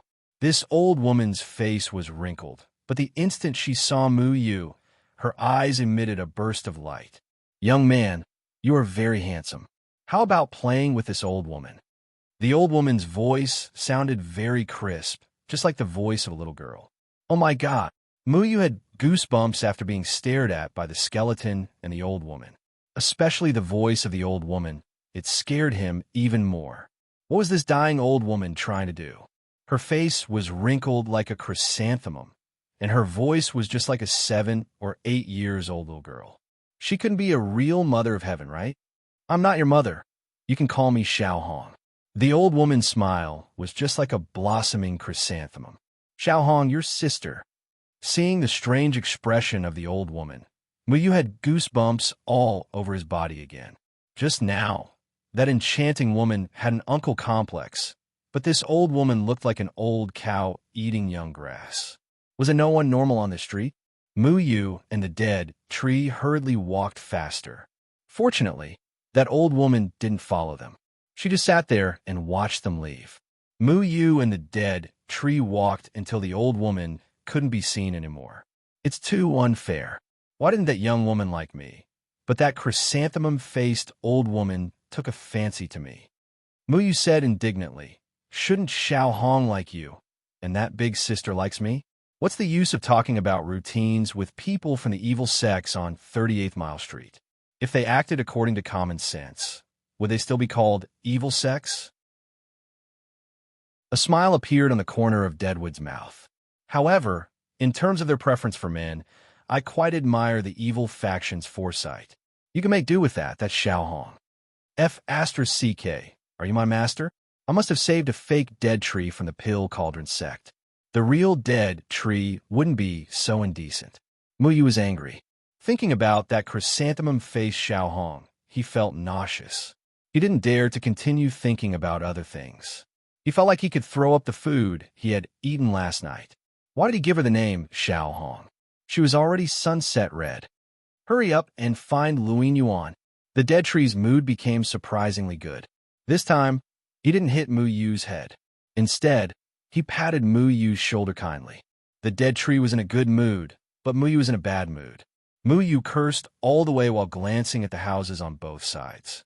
Some of the houses were inhabited, but there were also some shops. These shops seemed to have very inexplicable names, such as 5 Steps Drunk, Joyflower Courtyard, Garden Appreciation, and Smooth Heart Hall. Muyu couldn't think of any of these names. Only a few people would go in and out of these shops, and the street looked very deserted. Smooth Heart Hall is an organization of the silhouette being, so there's no mistake about it. The dead tree was quite clear about this matter. When he asked the silhouette being to track Muyu, he did business through Smooth Heart Hall, but the place he found was another Smooth Heart Hall. I can guess that 5 Steps Drunk is a restaurant, but what are Joyflower Courtyard and Garden Appreciation? Is it a garden? Muyu asked. "It's a place to look for flowers," the dead tree said with a relaxed expression. Muyu chuckled twice, feeling that he was really a naive and pure child. The road on the 38-mile street was paved with bluestone slabs, which had been worn extremely smooth by the passage of time. A few withered leaves rippled on the ground with the wind, and the willows on the roadside bent down, listlessly watching the pedestrians passing by. A gorgeous courtyard was located in the center of the 38-mile street. There were no other courtyards next to this courtyard, and at the end of the long wall was the entrance to the courtyard. The strange thing was that this entrance looked like a hole in the wall that had been blasted open by someone. Bricks could be vaguely seen on the wall, and there was no so-called door. It seemed that there was no way to prevent people from breaking in. When the pedestrians on the road passed by this section, they looked quite nervous, and their footsteps were also hurried. It seemed that they didn't want to stay here for even a second.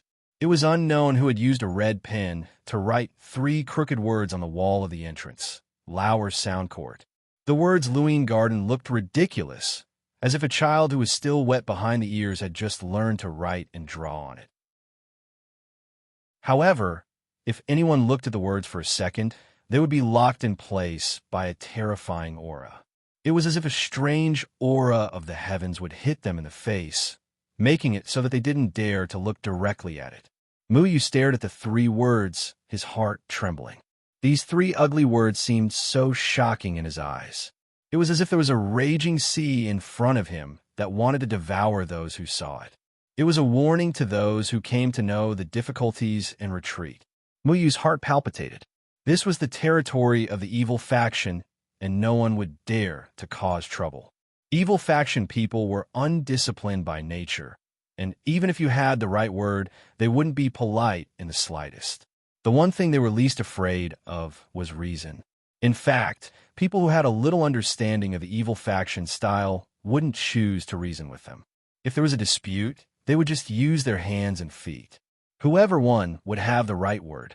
Then are we going in directly now? Muyu hesitated whether or not to go in directly.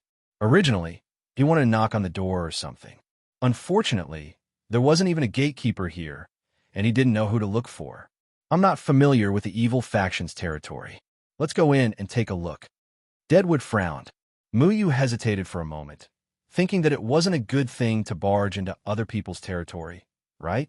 However, it seemed that there was no one guarding the door. In the end, they passed through the broken entrance and entered Lauer's Sound Court. What came into view was a small lake, and there was a curved stone bridge over the lake, leading to the opposite shore. On the opposite shore, there was a pagoda-like building with a total of 7 or 8 floors. It was classical and elegant, exuding a simple and unadorned aura. There were also some pavilions and towers in the forest, and they hung down in a unique style. Muyu caught a glimpse of a middle-aged man with disheveled clothes on the side of the bridge. He was bare-chested and sleeping on a huge stone slab, snoring loudly. Muyu didn't see any cultivation level from this man. He looked like an ordinary person and seemed to be a gatekeeper. But a gatekeeper sleeping soundly, isn't that too negligent of his duty? Uncle! Muyu walked over and called out twice, but the other party didn't respond. This man was drunk, and his whole body reeked of alcohol. Muyu couldn't help but cover his nose. He pushed the man, and with great difficulty, woke him up. Even if this guy opened his eyes, he still looked sleepy.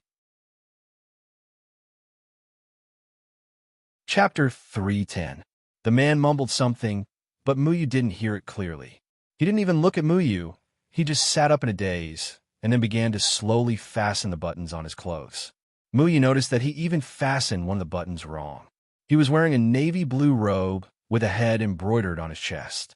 At first glance, this head seemed to be an old man sticking out his tongue and making a face, but from another angle, it was a middle-aged man, and it seemed to be this man himself. Muyu thought it was quite funny. There was actually someone who embroidered this kind of thing on his clothes. It was also interesting. Who are you? The man rubbed his sleepy eyes and strangely asked. I am Shimonwuji's good friend. I specially came to find Shimonwuji. I don't know if Mister can help me pass on the message. Muyu politely said. Although this man didn't seem to have any cultivation, but this was after all an evil sect, so it was better to be polite. You are looking for Shimonwuji. What does that have to do with me? The man impatiently waved his hand, and then lowered his head to look for his shoes on the ground. One of the shoes was under the stone, and the other one was nowhere to be found. That man looked for a long time, but couldn't find the other shoe, so he was very annoyed. He simply took off the shoe he was wearing, and then threw it into the water. Just like this, barefoot, without looking at Muyu and the dead tree, he staggered out. He is also an evil sex person? Muyu was stunned. This guy couldn't be a mortal who mistakenly came here, right? If not for the fact that Muyu knew that no mortal had set foot in the 50-mile garden, he might have really thought that this person was a drunkard. This person is not simple, didn't you notice? The dead tree stared at the back of that man and pondered for a long time. Ever since I came to 38th Street, I feel that everyone is not simple. If you tell me that this gatekeeper likes men, I can basically accept it. Muyu calmly watched the gatekeeper disappear outside the door. Coming here, he was already prepared to have his 3 views turn upside down.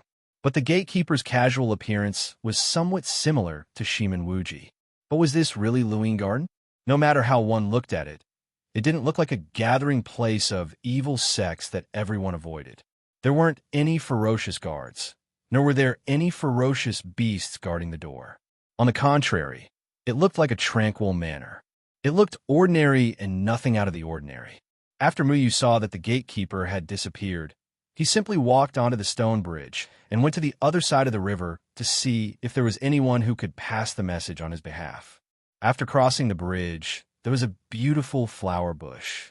Even though it was late autumn, the flowers in the bush were still bright and full of vitality. Behind the flowering shrubs, there were 4 or 5 children wearing red, doo-doo playing there. These children were about 3 or 4 years old and looked very cute.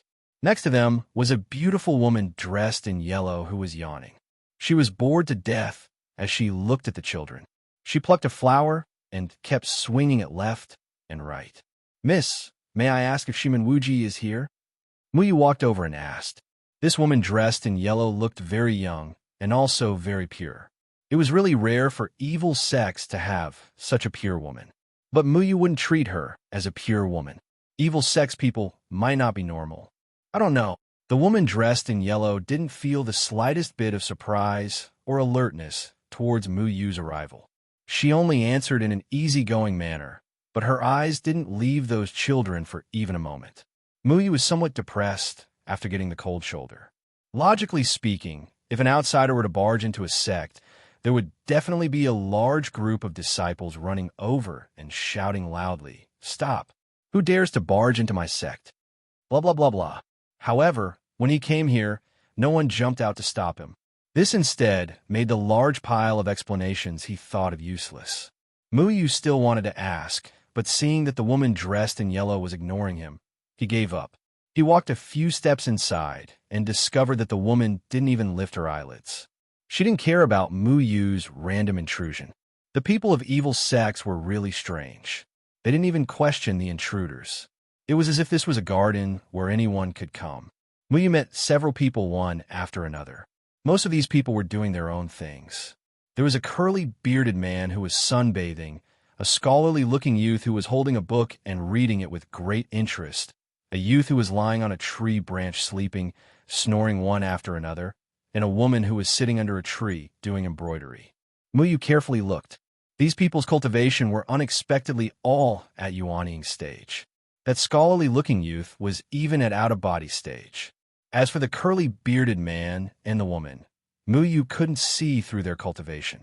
Muyu asked these people several times where Shimanwuji was. They lazily said that they didn't know.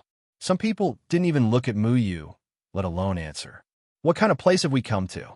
If a lot of people jumped out and questioned Muyu loudly or directly fought with Muyu, Muyu could accept it. But Muyu didn't expect that no one would pay attention to him. Moreover, he didn't know how to deal with this kind of situation. He was thinking about whether he should throw an explosive pill to blow up some house and see if he could attract the attention of these people. But after all, this was the territory of the evil sections. There were many experts in the evil sections. There must be many more powerful people hiding in the dark. Come, who wants to bet with me? Top scholar, are you interested in making a bet with me? If you win, I will help you with the housework next month.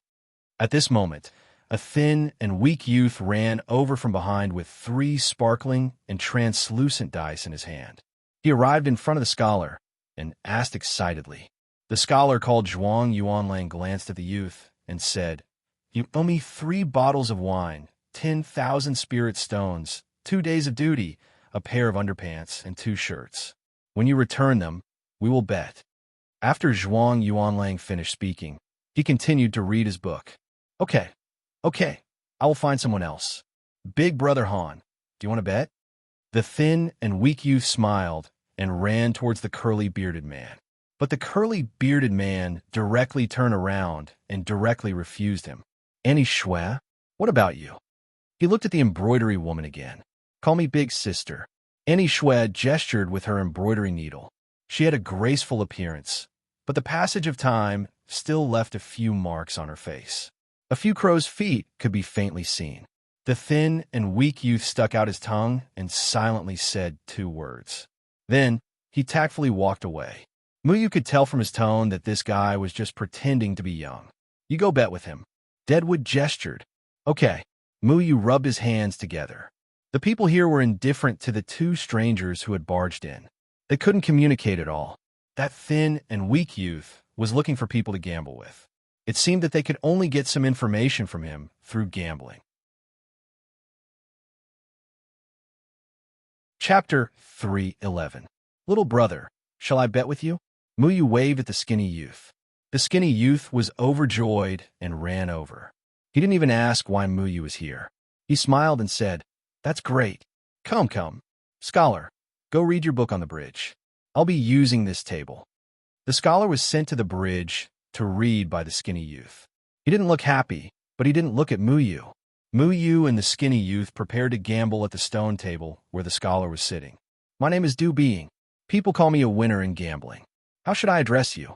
Du Being threw his dice on the stone table. The dice rolled on the stone table and didn't stop. "My name is Bu Changshu. I've never lost before. It seems like we're destined to have a contest."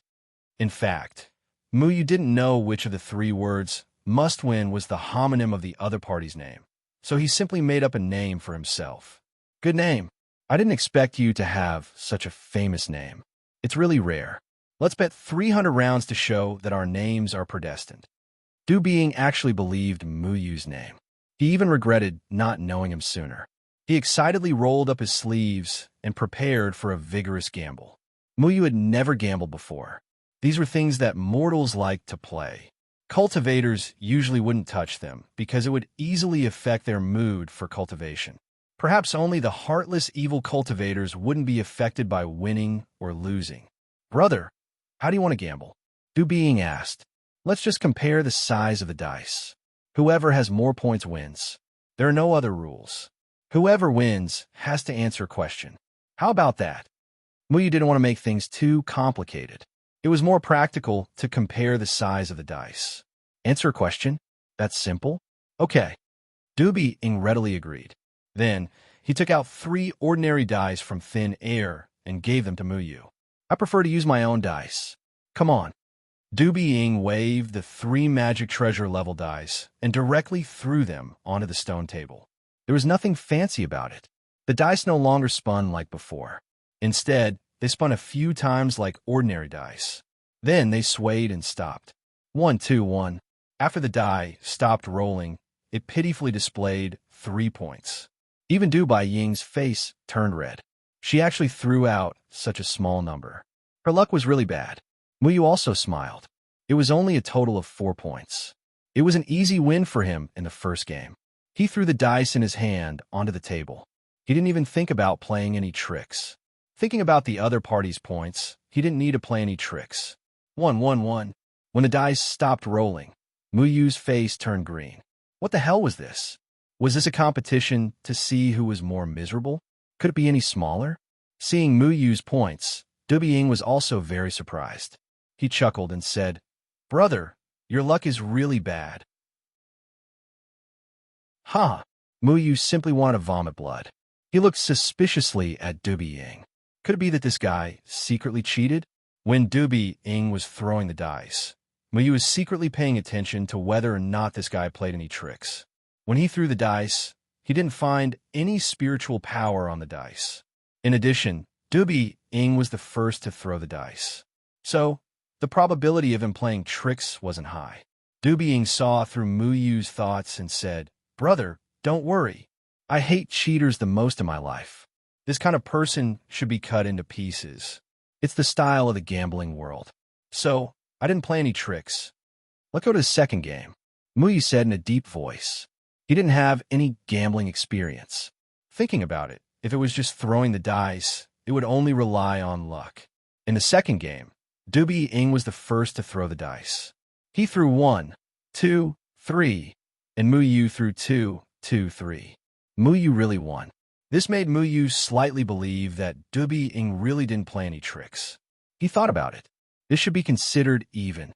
However, there was nothing to say about relying on luck. He didn't expect to win or lose. He just wanted to attract the attention of these people. Otherwise, these people would all ignore him. Muyu didn't know what to do. 3, 3, 3. 2, 3, 3. Muyu lost. 2, 3, 4.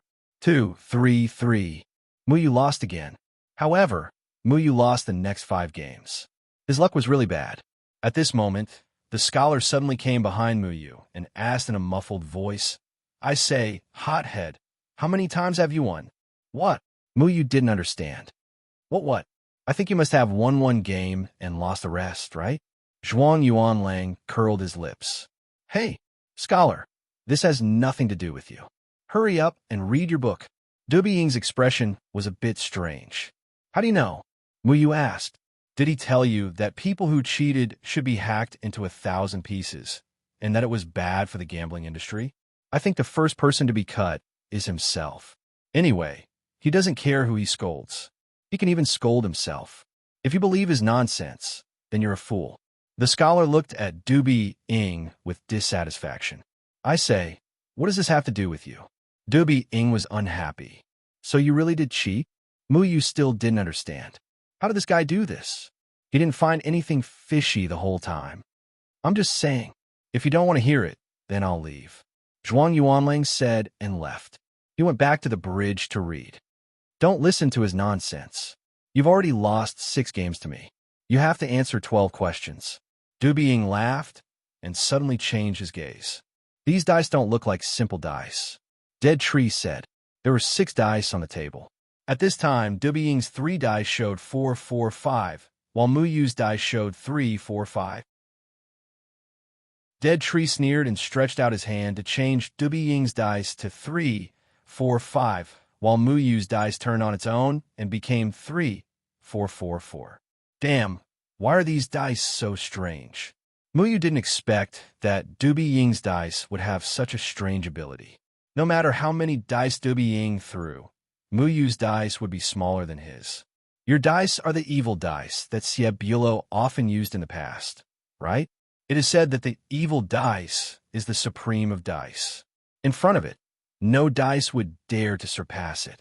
So even if we use our own dice, it would still be the same. Dead Tree was very knowledgeable and was actually able to tell the origin of Dubi Ying's dice. As for the only game that Muyu won, needless to say, Dubi Ying purposely went easy on him. Siebulo's name was well known among the older generation of the Zaishinzen world. This fellow was the original version of Shimen Wujia. He was a womanizer who liked to gamble and even created the king's evil dice. He was truly bored to the point that his balls hurt. Dubi Ying's expression immediately changed. He snorted and said, "Humph. Gambling is all about who has the best method. If you're not as good as others, then you have to admit defeat. Oh, then do as you wish. In any case, I have never followed the rules. I can take back my words. What can you do to me?" Muyu waved his hand. He already knew that evil faction people were eccentric. Even if you beat them, they might not be in a good mood and directly renege on the debt. In their eyes, there was nothing that they absolutely had to do. So, the best way to deal with evil faction was to use a more shameless method to deal with them. Dubi Ying was stunned. This had always been his style of reneging on debts.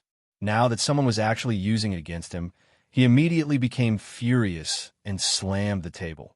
You are courting death. The 3 demonic dice suddenly lengthened in the wind, becoming 3 feet long, and directly shot towards Muyu. With your broken cultivation, you dare to cause trouble for others? Muyu had always been suppressing his cultivation, making it seem as if he was only at the nascent soul stage. This was also the reason why Dubi Ying dared to make a move against Muyu. Dubi Ying had just thrown the dice when they were slapped away by Muyu. In the blink of an eye, Muyu appeared behind Dubi Ying and placed his hand on his shoulder, restraining him. However, Dubi Ying suddenly melted. All that was left on the ground was a pile of clothes. Dubi Ying's entire body had disappeared. What a good move, Muyu praised. Even he didn't notice how Dubi Ying slipped away. He only heard the sound of water splashing under the bridge. A completely naked Dubi Ying rushed out of the water. Evil faction people really did have a few tricks up their sleeves. No wonder many cultivators had a headache when dealing with evil faction people. First of all, you might not be able to beat them. Secondly, even if your cultivation was high, you might not be able to catch them. It would only make things difficult for you. Fuck, I misjudged. Dubi Ying stood naked next to the scholar and angrily glared at Muyu. In the instant that Muyu and Dubi Ying fought, the others didn't even bat an eyelid. They looked as if it had nothing to do with them. They didn't seem to care that their people were being bullied by outsiders. This was out of Mu Yu's expectations. How could this group of people be so calm? So you lost your underwear a long time ago. Then why did you mortgage it to me last time? Truly shameless. The scholar's expression did not change as he looked at Dubi Ying with a vexed expression. So what? It's easy for you to talk. Who told you to expose me? Dubi Ying said. So what if I'm happy? You still have the nerve to gamble every day. If your gambling skills aren't good, then you'll play tricks. If your cultivation isn't good, then you'll learn to run. Your little cleverness is all spent here. Zhuang Yuanling replied. My gambling is useless? Then reading books every day is useful? Can reading books feed you? Can reading books make your cultivation surpass everyone else? Every day, Confucius die for a benevolent cause and Meng die for an uprising. What does a brute like you know? I don't study for fame or fortune. I study for the rise of the evil faction. I don't have much ink in my stomach. I don't even know if I've been sold. I can still run after being sold. If you have the ability to run, then show me. I don't need to run. I use virtue to convince people. I use love to influence them. You still have love? Where's your love? The boundless horizon is my love.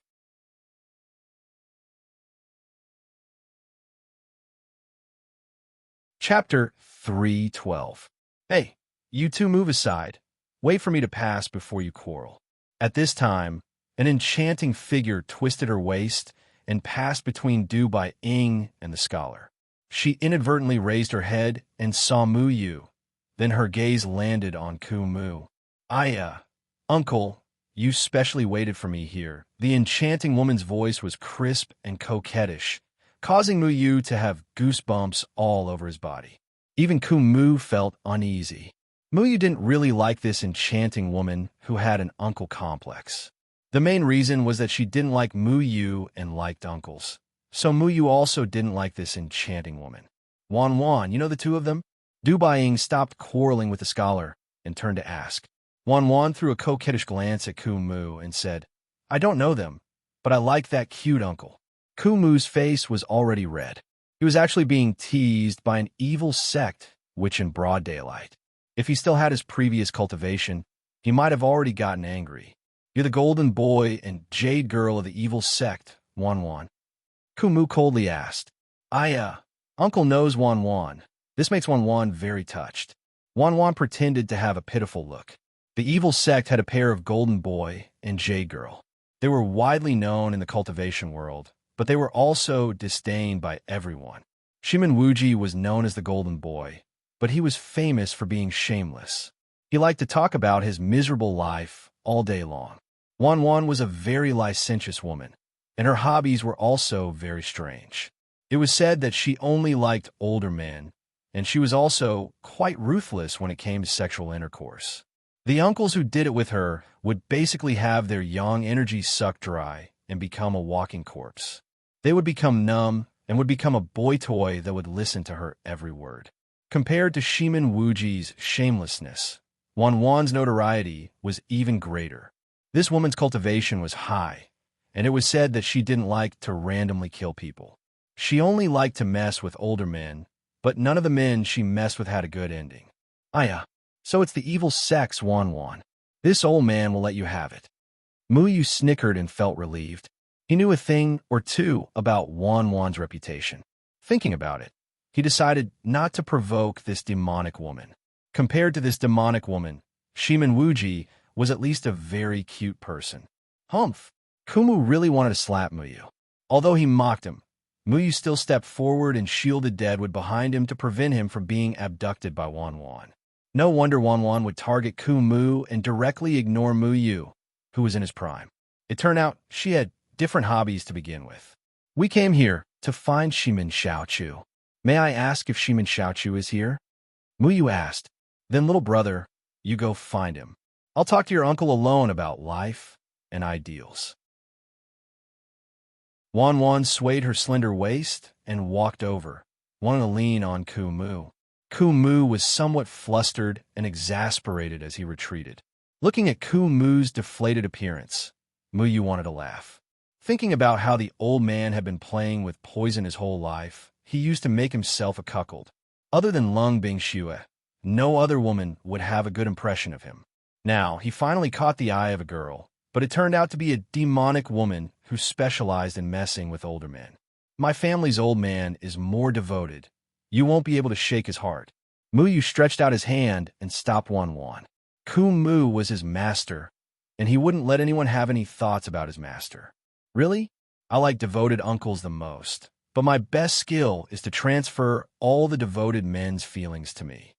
Wan's face revealed a devastatingly beautiful smile, and all kinds of spring and summer flirted with Mu. Can't you be more reserved? In any case, you're a woman.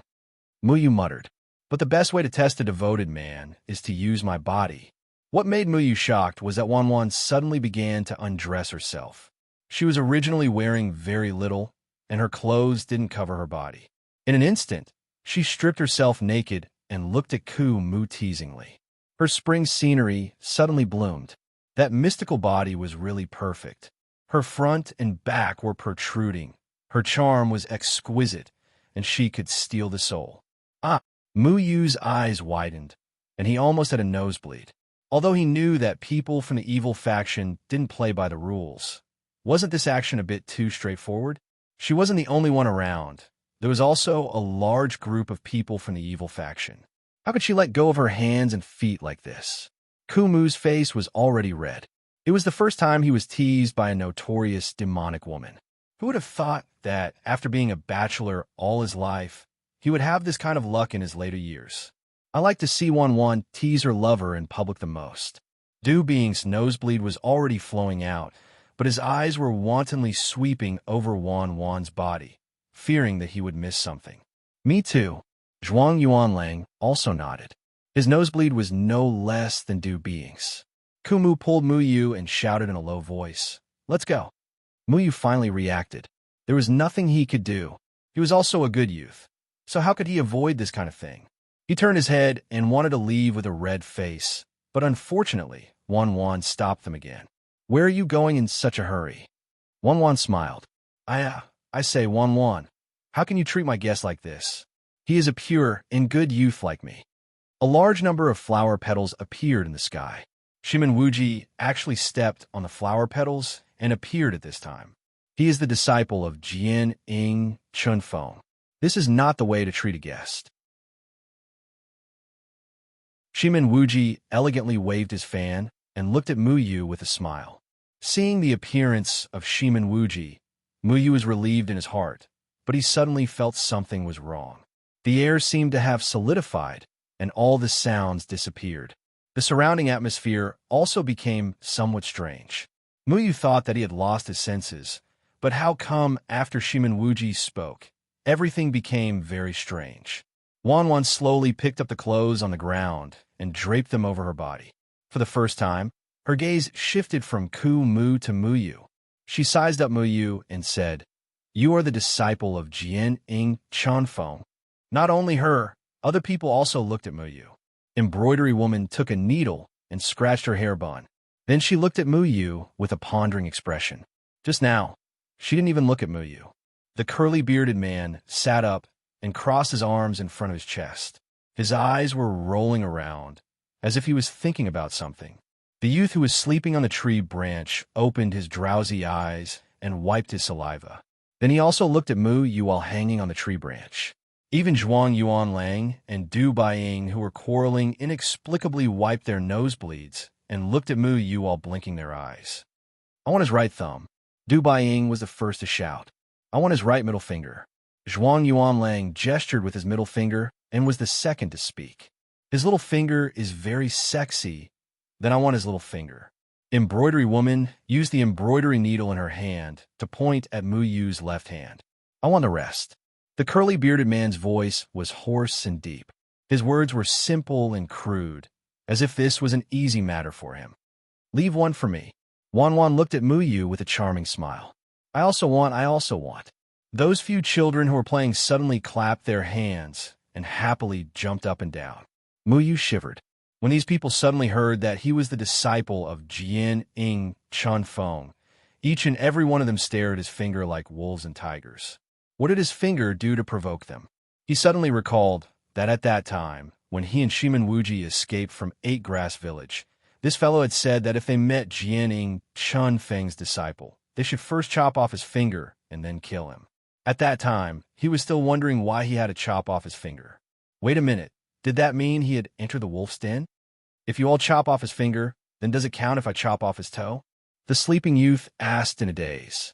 Muyu immediately became vigilant. The people of evil sect couldn't be measured with common sense. Their jokes might come true.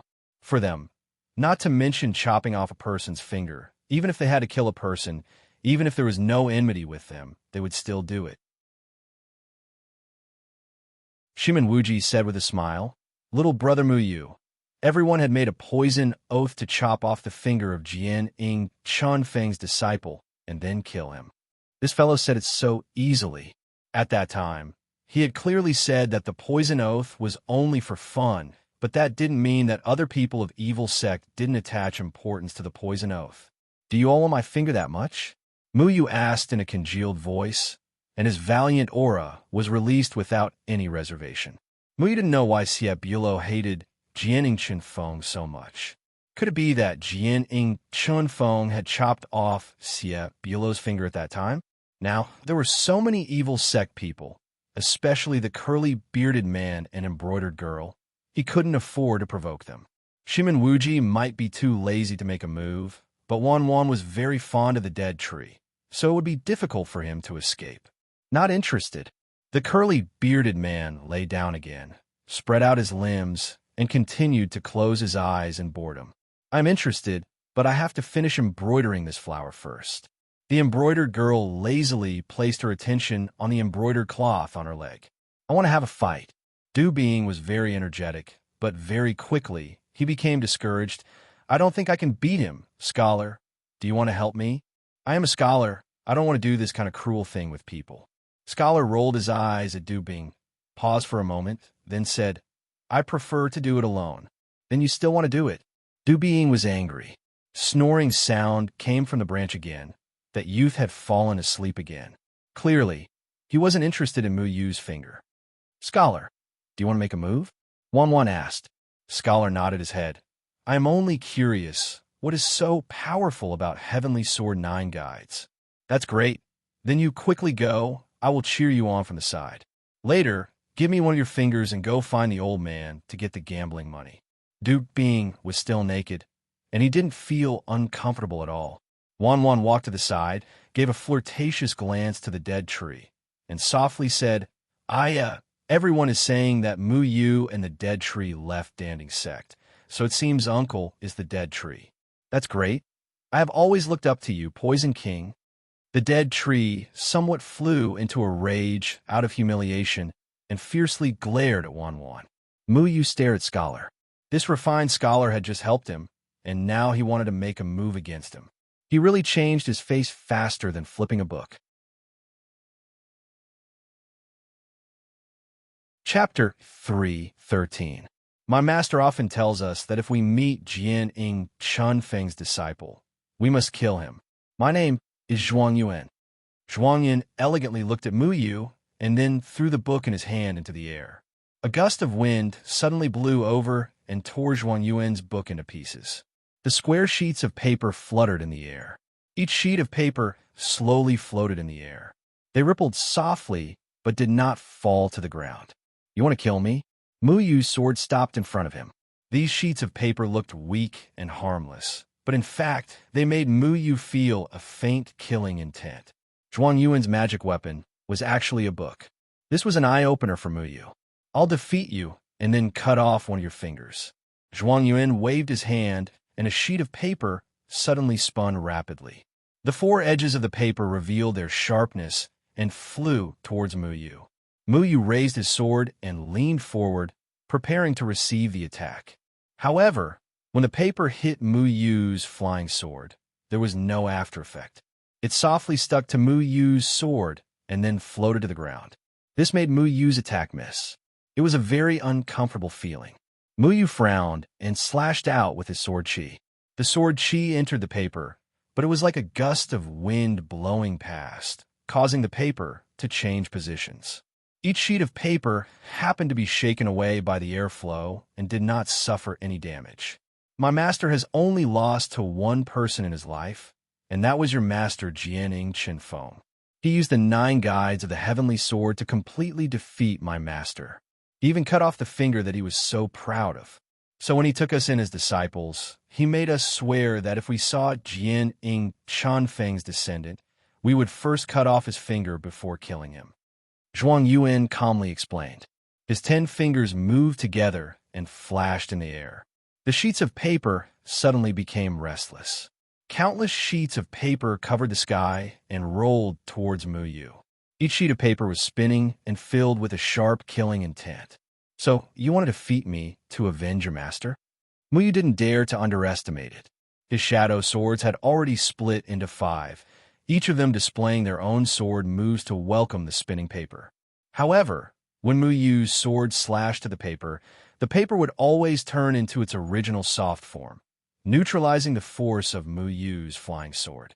Even if Mu Yu's sword Qi tore a piece of paper to pieces, the other pieces of paper would continue to press forward.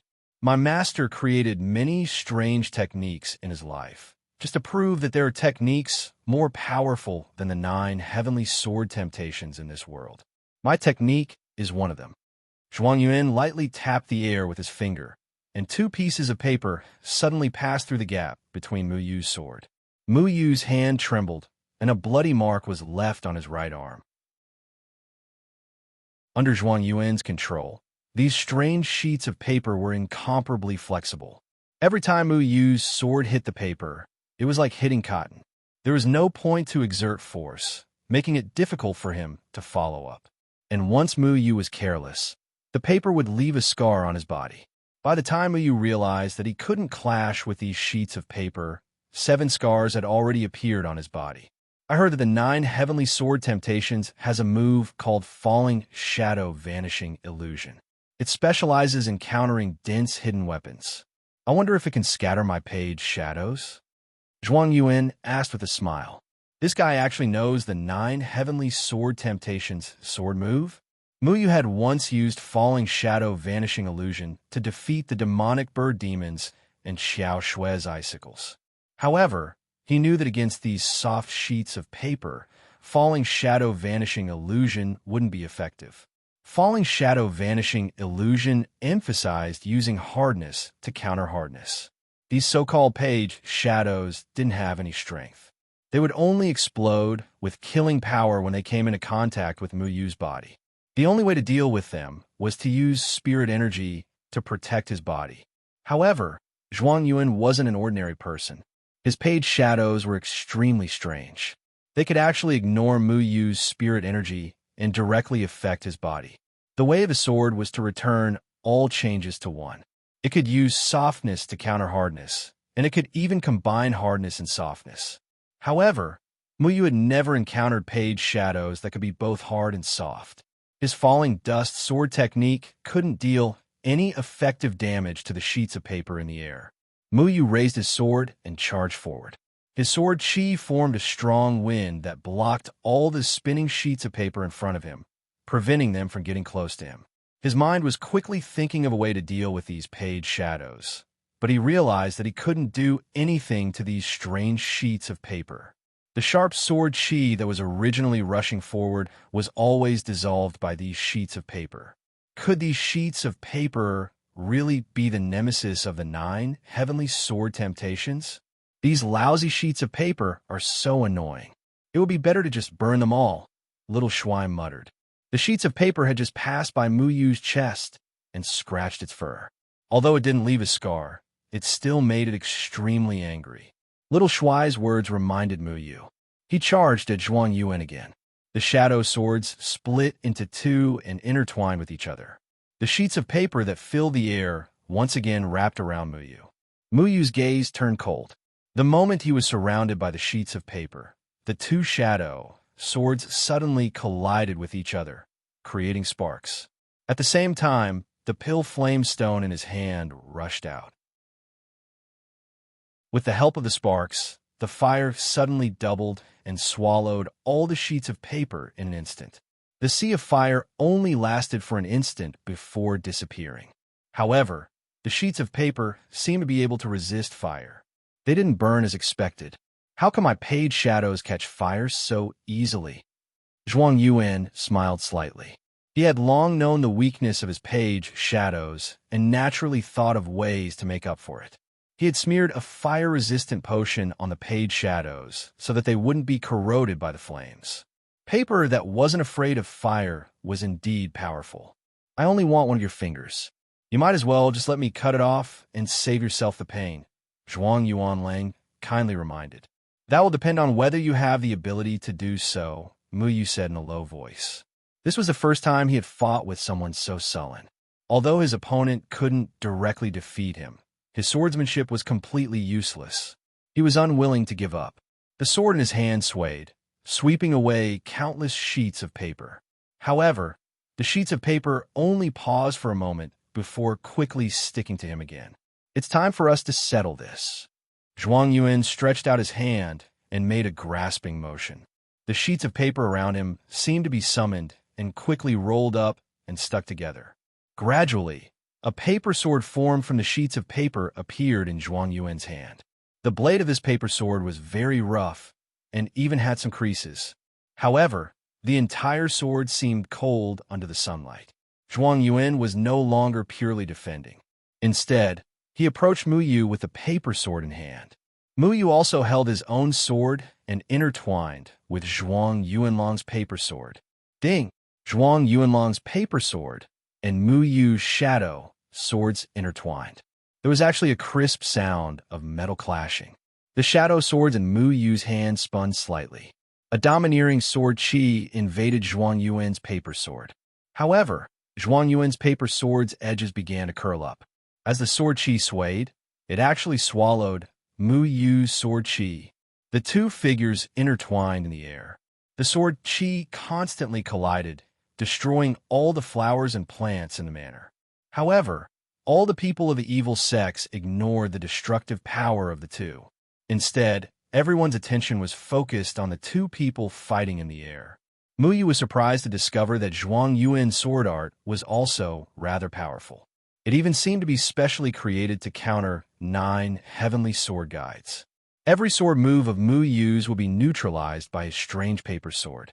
Other than the people of his sect, Mu Yu had never met anyone who could completely understand every sword move of 9 heavenly sword guides. It had to be known that every sword move of 9 heavenly sword guides was unpredictable. It was very difficult for outsiders to figure it out. However, Zhuang Yuan completely understood how Mu Yu's next sword move would be and neutralized it. I'll make a scabbard for you. When Mu Yu's sword stabbed out again, Zhuang Yuan's paper sword also met it. The tips of the two swords collided, but Zhuang Yuan's paper sword directly wriggled with each other. In an instant, it formed a scabbard. Mu Yu's flying sword was tightly inserted into the scabbard formed by the paper sword. Many shadow swords appeared in Mu Yu's hand again, but in the blink of an eye, Mu Yu's 5 swords were tightly wrapped by the paper that filled the sky. Mu Yu was surprised to find that he could not pull out his flying sword. The falling dust sword technique is only SOSO. I really don't know what the old man is thinking. He even vowed to neutralize the falling dust sword technique. Zhuang Yuan said.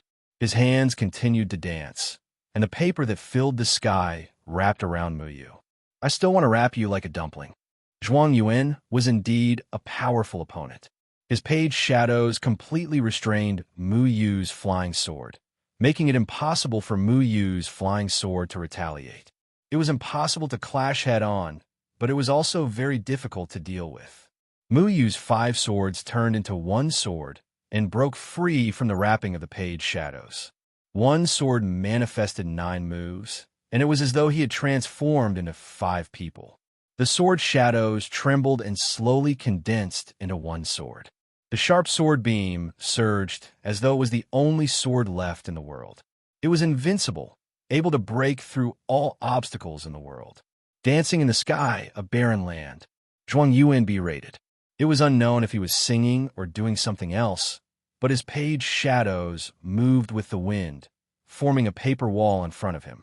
Every piece of paper danced happily as they shimmered with a silver light. They were prepared to clash head-on, with Mu Yu's 9 become 1.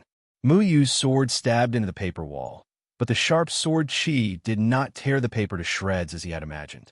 Before each piece of paper touched the tip of the sword, they automatically rolled up and wrapped around the sword Qi before being shaken away by the sword Qi. Although it was not much, it was a lot. By the time Mu Yu reacted, his sword Qi had already been exhausted, and the scholar's paper wrapped around him. Although it was not much, there was a lot of it. When Mu Yu reacted, his sword Qi had been exhausted, and the scholar's paper wrapped around him. He was slightly alarmed and could only retreat, but his sword was still in Zhuang Yuan's hand. You don't even have a sword, so how can you use the falling dust sword technique? Is the falling dust sword technique so weak? To think that the old man was so afraid. Zhuang Yuan playfully stroked Mu Yu's shadow clone sword and said calmly, "If a swordsman did not have a sword, how could he continue to fight?" Mu Yu looked dazedly at the sword in Zhuang Yuan's hand, his heart empty. In the past, he had never been defeated.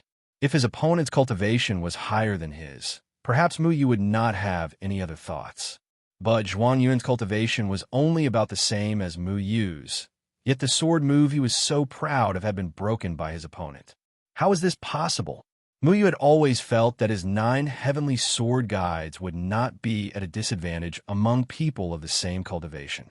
The outside world had always spread the fame of the 9 heavenly sword guides in the past. He had not buried the name of the 9 heavenly sword guides. This set of sword moves gave him the right to look down on his peers. The 9 heavenly sword guides had always given him a feeling of invincibility. He had also believed the rumors outside, believing that his master's sword moves were peerless until today. Chapter 314. Mu Yu had lost. As the disciple of Jian Ying Chun Feng, he had actually lost to Xie Bulo's disciple. "Scholar, you've learned the old man's moves very thoroughly." Wan Wan giggled as she looked at the scholar. Her eyes were like rippling waves, making people feel intoxicated. The scholar didn't respond to Wan Wan, but looked at the shocked Mu Yu. "You didn't lose unjustly. My master only wanted to defeat one person in his life, and that was Jianing Qinfeng. This Ying was specially created to counter your sword technique. When I was learning how to use Ying, I already knew all of your moves like the back of my hand. Later on, my master abandoned Ying because he felt that Ying wasn't a match for the 9 temptations of Heaven's sword.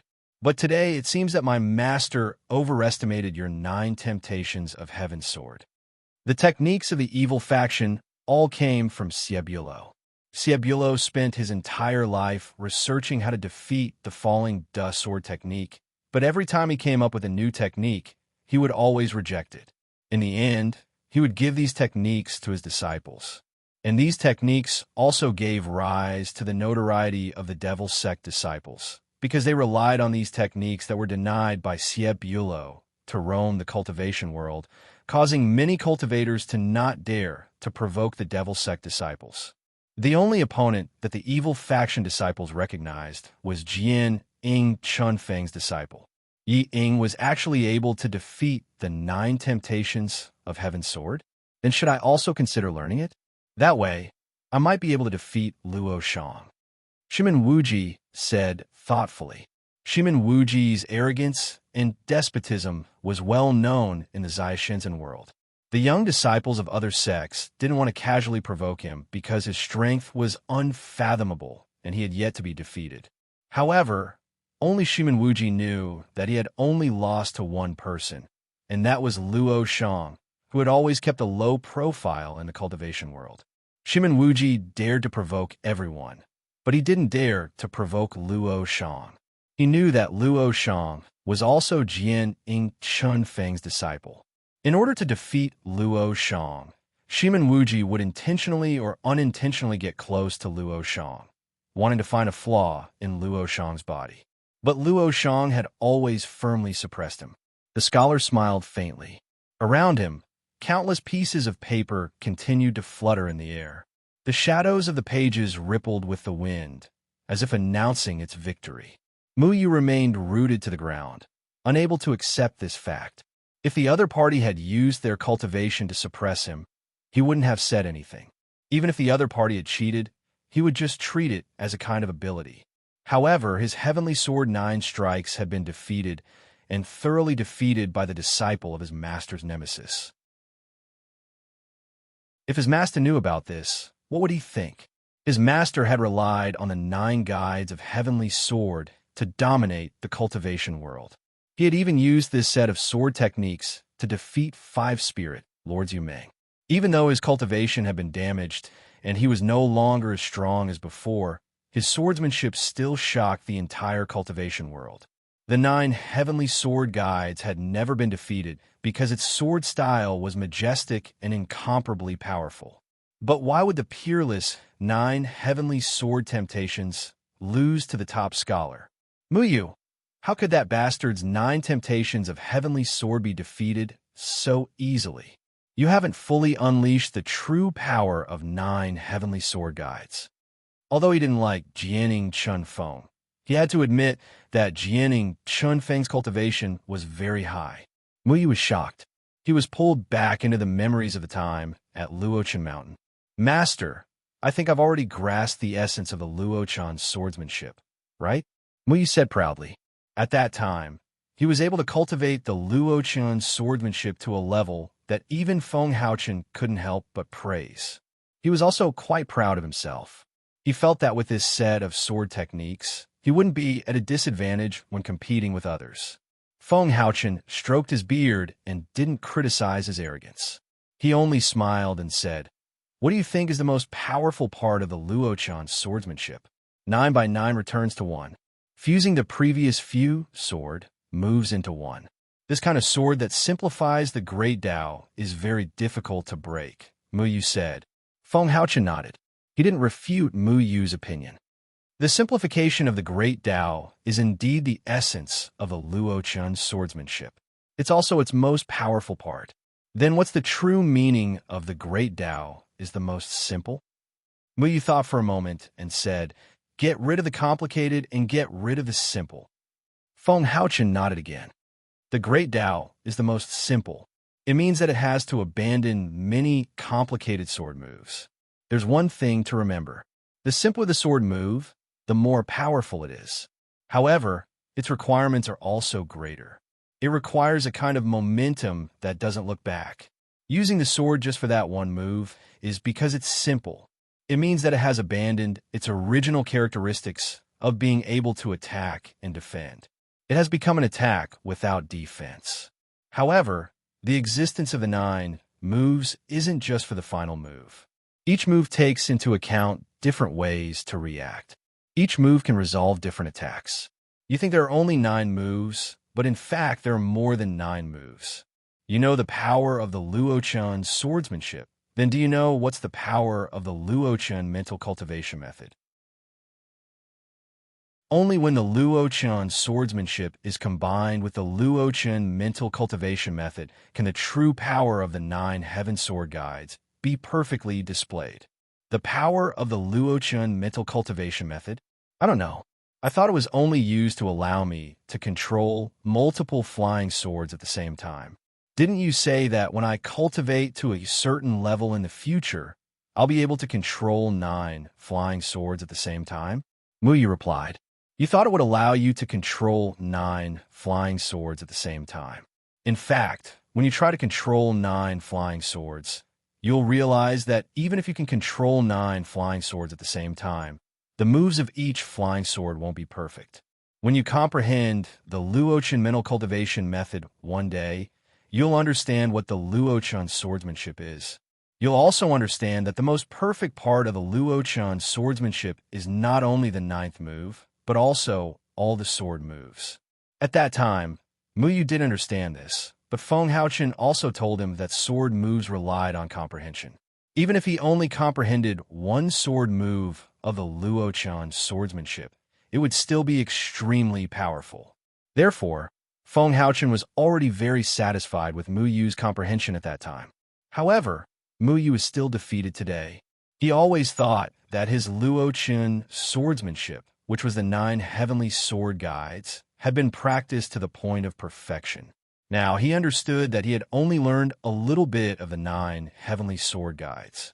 His master had never been defeated, but he had been defeated. The most perfect part of the Luo-chan swordsmanship is not only the 9 returning to 1, but also the 9 sword moves. Muyu murmured. In his mind, he began to perform the most primitive practice of the 9 sword moves. He needed to know why he wasn't able to unleash the power of the Luo-chan swordsmanship. It wasn't that the enemy's moves were ingenious, but that he had buried the profound meaning of the Luo-chan swordsmanship. Why couldn't the Luo-chan mental cultivation method perfectly control the 9 sword moves at the same time? Muyu thought back to every time he used the Luo-chan mental cultivation method to control the Luo-chan swordsmanship. Even if he split the 9 flying swords, he could still deal with the different situations brought about by the 9 flying swords in a timely manner. However, every move was not as smooth as focusing on one move. He couldn't do it. Was the Luo-chan mental cultivation method only able to do this? You haven't comprehended the true Luo-chan mental cultivation method, have you? Luo-shan's voice sounded behind Muyu. Muyu was slightly startled. His second senior brother had also appeared here. He originally came here to find Luo-shan, but he didn't expect to meet him here. But on second thought, Luo-shan was often together with Shimin Xiaochu. If Shimin Xiaochu appeared here, then it wasn't surprising that Luo-shan would also appear here. Luo-shan also learned the 9 heavenly sword guides from his master. His master said that Luo-shan's comprehension of the sword was the same as his. Both he and Luo-shan were suitable for cultivation. Muyu still couldn't explain the specific concept of cultivation. Although Muyu didn't want to admit it, he knew that Luo-shan was more than a little stronger than him. Luo-shan's method of dealing with the demon race had left a deep impression on Muyu. He didn't even use a sword. He only used one hand to defeat the invincible iron-armored demon insect. He must have secretly used his fire control technique. But he could use his fire control technique to the extent that even people like Song Wanzi couldn't detect it. It was enough to show how strong his current cultivation was. Muyu didn't turn around to look at Luo-shan. He fell into contemplation. What was the true Luo-chan mental cultivation method? The papers were still fluttering in the air. Each of them looked simple and unremarkable, but they revealed a free and easy aura. They seemed to be showing off to the Luo-chan swordsmanship, showing off their victory. Master told me that your comprehension of sword moves is unparalleled. But because of your personality, your comprehension of sword intent hasn't reached the level it should have. In my opinion, you have indeed buried the Luo-chan swordsmanship, which is the 9 heavenly sword guides. Luo-shan had unknowingly arrived in front of Muyu. His voice was very calm. Muyu had caused a lot of trouble, and every time, it was him who had to clean up the mess for Muyu. He didn't like this junior brother of his very much, but he didn't want to sit by and do nothing because of his responsibility as a senior brother. Do you know what's the most powerful part of the Luo-chan mental cultivation method? Luo-shan continued asking. Muyu didn't say anything. He just silently lowered his head. This second senior brother of his, who he disliked the most in the Luo-chan sect, and who was also a mysterious person, always appeared at the perfect time. Luo-shan stared at Muyu. Master said that you might even surpass me, but you didn't meet his expectations. Muyu felt very uncomfortable. Although he had seen Luo-shan many times, he still didn't understand what kind of person Luo-shan was. Because of Lan Ling he deliberately ostracized Luo-shan. Luo-shan had helped him many times, but he didn't feel grateful at all. He only felt that it was a matter of course because Luo-shan was his second senior brother. This matter originally had nothing to do with me. But you used his sword technique, so I couldn't sit by and do nothing, Luo-shan said indifferently. A red light flashed in his hand. The burning sky sword, one of the 9 heavenly swords, slashed out with a fiery aura. The air seemed to become somewhat hot and dry. Luo-shan had the ability to control fire. The burning sky sword's fiery aura seemed to be very suitable for him. The Luochen mental cultivation method doesn't just mean that you can manifest 9 swords at the same time, it also means that you can use all 9 swords at the same time. Luo Shang's words echoed in Mu Yu's ears. "Look at me," Luo Shang said. Mu Yu raised his head and looked straight into his eyes. Luo Shang didn't move at all, but his eyes were very clear. When they were reflected in Mu Yu's eyes, they suddenly became lively. 9 Luo Shang appeared in Mu Yu's eyes. Every Luo Shang was able to perfectly use the burning sky sword to manifest the heavenly sword 9 draws. His sword technique had a bit more sword intent and strength than Mu Yu's. The heavenly sword 9 draws used by 9 Luo Shang was intimidating.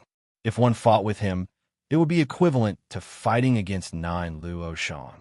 Mu Yu suddenly understood what the Luochen mental cultivation method was. Using the Luochen mental cultivation method to control 9 flying swords was not the most powerful part. When you could manifest 9 of yourself, that was the most terrifying killing move. And Mu Yu could only manifest 6 swords and 3 clones at most. He suddenly understood the difference between him and Luo Shang. Can the two of you redeem the defeat of the heavenly sword 9 draws just by looking at each other? Zhuang Yuanlang and the others did not see the scene that Mu Yu saw. In their eyes, Mu Yu and Luo Shang were only quietly looking at each other, seeming to be somewhat baffled. "Who said that I lost?" Mu Yu suddenly revealed a smile. Luo Shang had already walked to the side. He didn't put the champion in his eyes at all. He only told this junior brother where the true power of the heavenly sword 9 draws lay in.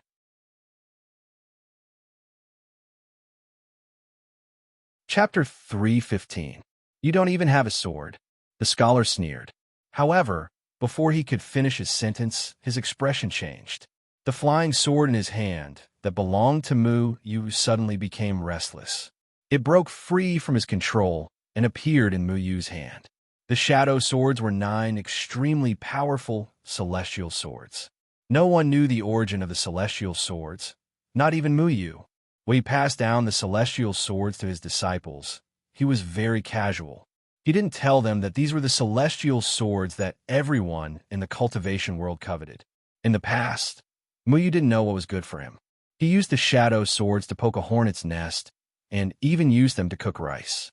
However, the shadow swords had spirituality. They had followed Mu Yu for many years and were connected to Mu Yu's heart.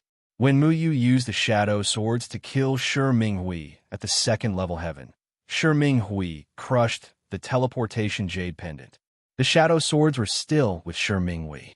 That irresistible tearing force couldn't take the shadow swords away from the 2nd level heaven. On the contrary, the shadow swords struggled free from the tearing force and stayed by Mu Yu's side. Even the terrifying tearing force of the teleportation array couldn't do anything to the shadow swords. How could they be restrained by the scholar's mere page shadows? Mu Yu looked at the paper fluttering in the air. His heart was empty. He seemed to have understood something. He remembered the first time his master demonstrated the falling dust sword art in front of him. He also told him about the first move of the falling dust sword art. At the time, he thought that this name was strange. However, now he felt that this name was very familiar. The falling leaves fluttered in the wind, just like these floating page shadows. You said that this is a technique that Siep Bulow researched to restrain the 9 temptation sword, but abandoned? Mu Yu held the shadow swords. The shadow swords moved rhythmically in his hands. They wanted Mu Yu to use the 9 orifices heart sutra on them. So what? Zhuang Yuanlang felt that the Mu Yu in front of him seemed to have changed in an instant, but he couldn't tell what had changed. He glanced at Mu Yu suspiciously, but then denied himself, thinking that Mu Yu was just putting on an act. 6 swords appeared beside Mu Yu once again. The 6 swords danced lightly, transforming into 9 sword forms. Each sword form was so natural and unrestrained, as if someone was performing a sword dance. Then, slowly, the 6 swords began to merge into one. Each sword move was perfectly evolved into a stab, and then melted into the sword in front of it. A domineering sword intent gradually formed in Mu Yu's hands. That means that Senior Siebu knows himself better than all of you. Mu Yu stabbed out with his sword. His unyielding sword intent pierced through the clouds and headed straight for the scholar. It's the same move, but he still lost the same way. The page shadows around Zhuang Yuanlang rapidly moved rhythmically and began to surge towards the sword. Each page shadow carried a trace of his spiritual energy. It was a combination of hardness and gentleness, turning tangible into intangible. However, at this moment, the scholar suddenly realized that his page shadows seemed to be pulled by a gust of wind and began to go out of his control. In his eyes, two Mu Yus appeared. One Mu Yu stabbed out with his domineering sword, while the other Mu Yu was brandishing another sword form. The dancing flying sword's tip seemed to be guiding an aura, disrupting the movement of the page shadows. What? The scholar's expression changed slightly. He realized that the page shadows were being affected by the wind. The originally rhythmic aura was gradually breaking away from his control. The page shadows have never been a match for the 9 temptations of the sky sword. A strange sword beam flashed in Mu Yu's eyes. His aura continued to rise, and the sword intent around his body became more and more terrifying, as if it had reached a critical point. I always thought that the most powerful move was the 9 temptations return to one sword form. But now I understand that every move of the 9 temptations of the sky sword is interconnected and cannot be separated. No one is more powerful than the other. As long as you grasp the right timing, every move is unparalleled. Mu Yu's sword tip turned to the side as he twisted his waist and took a step forward. His left foot swept gently as his sword swung in a circle. As he shook, the places where the sword swept past emitted a soft, whistling sound. The surrounding spiritual energy rotated with his sword and became restless.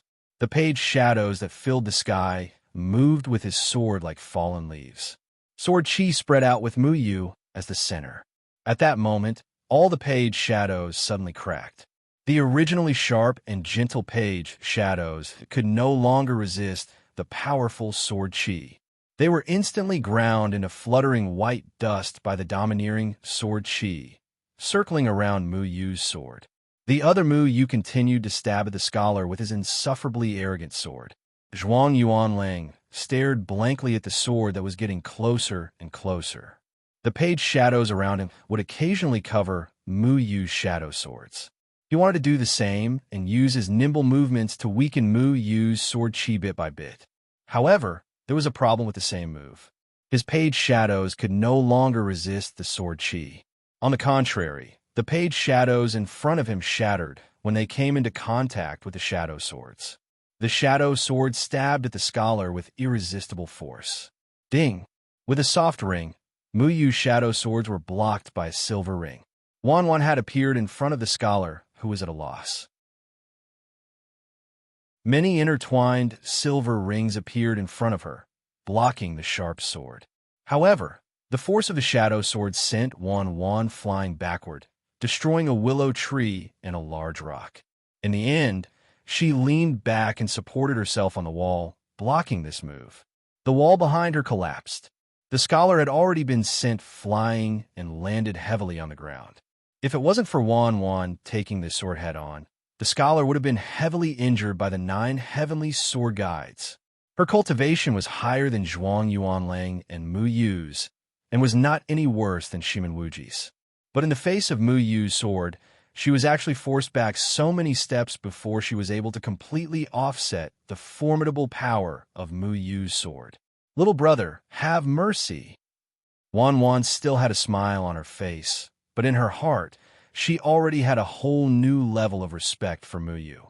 In the beginning, she didn't pay attention to Mu Yu because Mu Yu didn't give her a strong feeling. She even thought that the scholar was a bit stronger, but who would have thought that Mu Yu would be able to turn the tables and forcefully turn the situation around? 9 heavenly sword guides, it really is powerful. Zhuang Yuanlang's expression was very ugly. The Yi Ying that he was so proud of was still defeated by the 9 heavenly sword guides. This meant that his master must have known about this long ago. Zhuang Yuanlang's self-esteem suffered a heavy blow. The people of the evil faction roamed the cultivation world and rarely lost to people of the same realm. Even the Yi-Ing cultivation method that was specially developed to counter the 9 heavenly sword guides was very famous in the cultivation world. No one could gain an advantage against Yi-Ing. However, he was defeated, just like how Xie Bulo was defeated by Jianing and Chun Feng, and the scholar was also defeated by Mu Yu. The two Mu Yu merged back into one. Mu Yu calmly looked at Wan Wan. This woman and Mu Yu were known as the golden couple of the evil faction. They really couldn't be underestimated. She blocked his sword. Although he didn't follow up with another move, Wan Wan definitely wouldn't lose to him. Her cultivation wasn't much worse than Shimin Wuqing's. Little brother, I'm interested in you now. Why don't you bring Uncle Dead Tree to my room to talk about life? Wan Wan giggled. Her silver bracelet shrunk and reappeared on her wrist as she teased him. She looked at Mu Yu and was surprised. It was rare for someone to have such a cultivation at such a young age, even in the cultivation world. Even those big sects might not be better than him. Mu Yu appeared as the successor of the falling Sword Guide, not only because of Jian Ying's reputation, but also because of his own strength. I'm not interested. Mu Yu withdrew his sword. He glanced at Dead Tree and curled his lips. My uncle might be interested. You can ask him. Interested your head. Dead Tree snappily scolded. Mu Yu's gaze fell on Luo Shang. Luo Shang's few words were actually able to guide Mu Yu's sword technique. The disciples of Jian Ying's Dust Wind were all extraordinary people. He lost to Luo Shang, and the top scholar also lost to Mu Yu. Could it be that the 9 guiding heavenly sword was so powerful that it couldn't be defeated? Shimin Wuji shook his head and cleared his mind of distracting thoughts. He turned his head and stared at Wan Wan, then said, a little sister Wan Wan, you stripped naked in front of Deadwood Evergreen, but you don't like me, this delicate and tender flesh. It makes me very sad. I like masculine men. I don't like pretty boys. Wan Wan ambiguously glanced at Dead Tree. Her charming eyes once again threw a bunch of spring and summer flirtatious glances, wanting to charm Dead Tree. Dead Tree coldly snorted and looked away. His face was flushed red. If you want masculine men, I can stick a beard. Shimin Wuqing actually took out a fake beard from somewhere and put it on. I also like furry ones. You shaved off all the hair on your body. I don't like it. Wan Wan charmingly smiled. No, I didn't shave there. How about we go to the room and show you? Go play on the side. I still like to look at that, uncle. Wan Wan once again glanced at Dead Tree. Just like that, the two people from the evil sect started to bicker with each other. They completely didn't care about other people's gazes. In reality, there were only 3 other people here. Why would the other people from the evil sect care about their trivial matters? Hurry and leave this place. Dead Tree didn't want to stay here for a moment longer. Being teased by a junior really made his lungs explode. Mu Yu had been secretly laughing. In the end, he was kicked by Dead Tree. Let's go. Luo Shang indifferently glanced at Dead Tree. He had never seen him before, but he didn't say much. He just walked out alone. As for Mu Yu winning against the scholar, he didn't say anything. If Mu Yu won, he wouldn't be happy, but if she lost, he would feel ashamed. The 3 of them turned around and left. However, no one from the evil sect jumped out and said, "Stop. This isn't a place where you can come and go as you wish." In reality, the evil sect's Luin Yuan was indeed the kind of place where you can come and go as you wish. It just depended on whether you dared to enter or not. Normal people wouldn't be bored enough to trespass into the evil sect's territory. Even if they trespassed, they wouldn't dare to cause trouble. None of the people from the evil sect were to be trifled with. After leaving Luin Yuan, Mu Yu let out a sigh of relief and said, "Senior brother, how did you know I was here?" "I already said, the shadow sword in your hand has the metal of senior brother. When you came, Qingyan knew. Master told me to come here and take you back. Because I know Shimin Wuqing, the people from the evil sect won't make things difficult for me." Luo Shang said. Mu Yu was overjoyed. "Master is with you?" Kumu lightly snorted. He was somewhat dissatisfied with Mu Yu's reaction. Luo Shang glanced at Kumu and asked, "He is Kumu Chongqing." Mu Yu nodded and quickly introduced Kumu to Luo Shang. Unfortunately, Kumu arrogantly glanced at Luo Shang and was too lazy to speak. Jianing Chun Feng was his rival in love. He also hated Jian Ing Chun Feng's disciples. Even if he now treated Mu Yu as his own child, it didn't mean he could be polite to Jian Ing Chun Feng's other disciples. However, Luo Shang was also a very cold guy. Since Mu didn't talk to him, he also didn't want to greet him. Master has always been here. When Cheng Yin and I left to inquire about Yu Meng's whereabouts, he found Ling, and Xiangnan. He waited for us until we came back. Now, everyone is waiting for you, Luo Shang said to Mu Yu. Mu Yu heaved a sigh of relief. He was worried that his master would return to the Moyun mountain range. If that happened, it would really be too late. Now that his cultivation had reached the out-of-body stage, he couldn't return to the Moyun mountain range. If his master went back, he didn't know how to send the Netherworld herb to Luochen Mountain. However, he remembered another thing.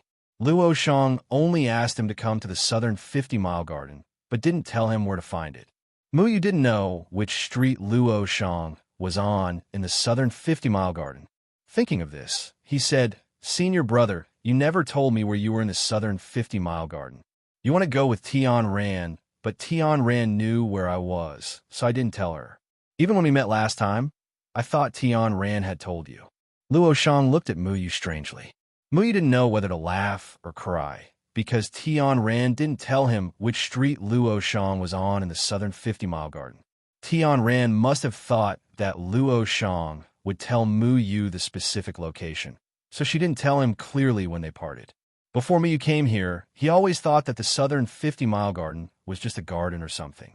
He would know when he asked. He didn't expect it to be so big. He really made a mistake out of nowhere. Fortunately, Qingyan had foresight.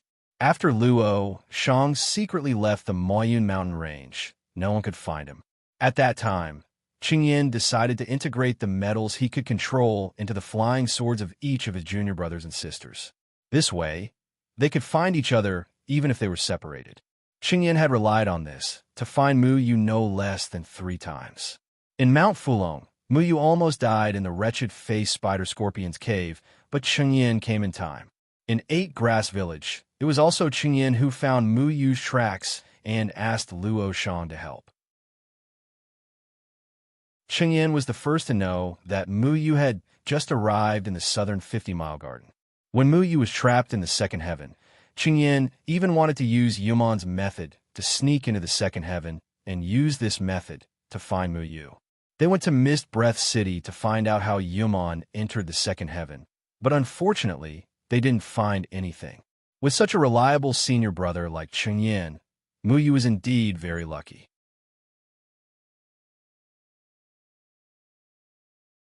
Chapter 316. The 6-mile street was much more prosperous than the 38-mile street. There was a dazzling array of shops and many cultivators. It was a sharp contrast to the 38-mile street, which was depressing and desolate. The most important point was that the cultivators here were all normal in terms of dress and appearance. On the other hand, the pedestrians on the 38-mile street always seemed to be in a hurry and sneaky. On the other hand, the 6-mile street sold everything. Walking through the street, Mu Yu saw a small pill house. This place specialized in selling pills and was not part of the pill cauldron sect property. Although most of the alchemists in the cultivation world were concentrated in the pill cauldron sect, there were still some small sects with alchemists who chose to sell pills for a living. However, the quality of pills in places like the small pill house was definitely not as good as the pill cauldron sect's 100 herb hall. There were few varieties, and even high-level pills were rarely seen. However, this small pill house had the advantage of cheap prices. Therefore, many poor cultivators would come here buy pills. It wasn't just the small pill house. Mu Yu even saw a shop selling cultivator clothes called Immortal Clothes. The shop assistant at the door shouted, "Immortal Clothes are selling at a discount of 10%. It can repel mosquitoes, warm in winter and cool in summer. It's good quality and cheap. It can also speed up the absorption of spiritual energy. Don't miss it." This was the first time Mu Yu heard that clothes could have this kind of effect. He didn't know if it was true or not. There were also Demon Beast Restaurant, Demon Beast Specialty Store, Spirit Beast Pet Shop. Mu Yu felt that everything was very novel. The few cities he had been to didn't have the complete range of things sold here. If he wasn't in a hurry to see his master, He definitely couldn't wait to wander around. It was good to have fun. What made me not know whether to laugh or cry was that Xiao Shuai jumped back onto Mu Yu's shoulder with 7 or 8 steam buns in his arms. Where did you steal them? Did you pay for them? Mu Yu was so focused on watching the fun that he didn't know when Xiao Shuai left. No, that Annie didn't see me. Xiao Shuai took a bite of steam bun. How many times have I told you? You have to pay when you buy things. I work hard too. Do you know how hard it is to support a family? Think about it. I buy food for you every day, but it still can't fill your stomach. How many spirit stones have I spent? It smells pretty good. Is this the 9-tailed demon cat's meat? Wow, it's delicious. Give me another one. Then, he forgot about paying for it. Luo Shang led them through an alley and arrived in front of a very quiet courtyard. He pushed open the door of the courtyard and led Mu Yu and the dead tree inside. This was a very simple courtyard. There were no extra decorations in the courtyard, only 2 stone tables and a flower bed. The flower bed was filled with orchids, which were Lan Ling Er's favorite flowers. There were 2 trees in the corner of the courtyard, and a hammock was tied up with a rope. At this moment, a person was lying on the hammock, snoring loudly. The person sleeping soundly was actually Xiang Nan. Mu Yu's heart warmed up. He simply wanted to pounce over and give this lazy 3rd senior brother a good hug. Xiang Nan was usually very lazy and liked to sleep. Now, the sun was already high in the sky, but he was still snoring loudly. You're back? That's great. Mu Yu, you didn't get into any trouble in the evil faction this time, right? Qingyan walked out of the house and said with a smile. After not seeing each other for so many years, Qingyan had become more mature. As the eldest senior brother, he always gave people an indescribable sense of security. Eldest senior brother, Mu Yu ran over and hugged Qingyan. Then, Feng Haochen also stepped out of the house. And Shu, Lan Ling and Qing Mei were outside. Master! Mu Yu was very excited. He also rushed over and hugged Feng Haochen tightly. Feng Haochen still looked like an immortal. At this moment, he was looking at Mu Yu with a smile. Feng Haochen patted Mu Yu's shoulder and said with a smile, "It's good that you're back. You're the most unreliable one. You've caused a commotion in the cultivation world." "It's not my fault at all." Mu Yu's face was full of helplessness. Many times, he just did something unintentionally, but these things accidentally blew up. "And what I did wasn't as famous as what you did," Mu Yu muttered. Then, he saw Shu, who still had a poker face. And Shu's cultivation was still in the Jindan period. Mu Yu was now in the out-of-body period. However, when he saw Shu's expression, he still didn't dare to be presumptuous and greeted him honestly. "Hey, Mu Yu, how did you grow taller than me?" Lan Ling walked out from the back of the house. When she saw Mu Yu, she revealed a rare bright smile. "Senior Sister Ling, do you want a hug?" Mu Yu giggled foolishly. When he saw Ling this time, he felt much more at ease and didn't feel any awkwardness. He understood that he had really put Ling down. I want a hug. Xiao Shuai had finished eating the bun in his hand. He jumped into Lan Ling arms and then shamelessly rubbed against the soft part of Lan Ling chest. This voice is Xiao Shuai. You've already broken out of your shell? So cute. Lan Ling instantly liked Xiao Shuai when she saw him. Sister Ling still remembers me. I'm so happy. I like it when Sister Ling hugs me. Xiao Shuai's entire body had almost burrowed into Ling clothes, leaving only his big tail outside. Damn it. Shameless Xiao Shuai. When he met Tian Ran, he said that he liked Tian Ran the most. When he met Xiao Shui, he said that he liked Xiao Shui the most. When he met Lan Ling, he also said that he liked Lan Ling the most. But every girl's heart melted when they saw Xiao Shuai's cute appearance. They didn't care what Xiao Shuai was doing. Mu Yu sighed. Sure enough, being cute allowed one to do whatever they wanted in front of girls. He really envied Xiao Shuai. Whenever he met a beautiful girl, he would burrow into her chest. He recalled that he had only touched a girl's soft chest once, and it was by accident. In the end, Roanna from the Yao sect threatened to chop off his hand. It was simply unfair. Then, Mu Yu suddenly felt that something was wrong. The atmosphere in the courtyard seemed to have quieted down. Oh no, he just remembered that he was too happy and neglected Elder Kumu. Kumu, I haven't seen you for decades, right? You're still so young. Feng Haochen smiled and nodded at Kumu. Kumu stared at Feng Haochen with an ugly expression. From a moment Miao Yiyin chose Feng Haochen, he started to hate Feng Haochen. If he could, he would rather never see Feng Haochen again. But for Miao Yiyin, he could only choose to come in front of his former love rival. He even had to help this bastard recover his cultivation. This complicated feeling made him very uncomfortable. Have a seat. Feng Haochen walked to the stone table in the courtyard and sat down. Qing Mei had already brought over a tea set and placed it on the table. Qing Mei looked slender and elegant. She was even more mature and charming than before. She and Qing Yan were really a match made in heaven. Junior brother Mu Yu, you're here. Everyone was worried about you. Qing Mei's cultivation had already reached the nascent soul stage. Her voice was very pleasant to the ears. Hello, sister-in-law. Mu Yu smiled embarrassedly.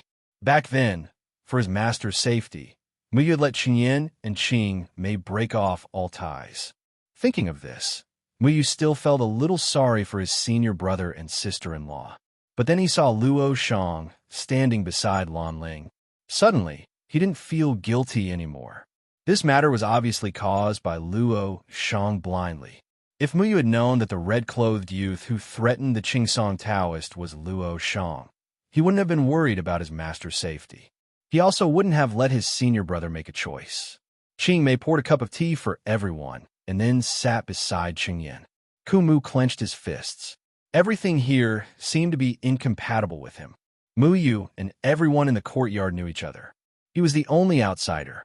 He was very antisocial and didn't like to communicate with outsiders, especially when there was someone he hated his whole life here.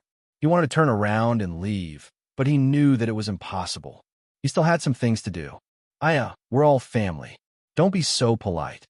Mu Yu laughed and pressed Kumu on the chair opposite Feng Haochen. Kumu looked very angry and glared fiercely at Mu Yu. Mu Yu also pulled a chair and sat next to the two of them.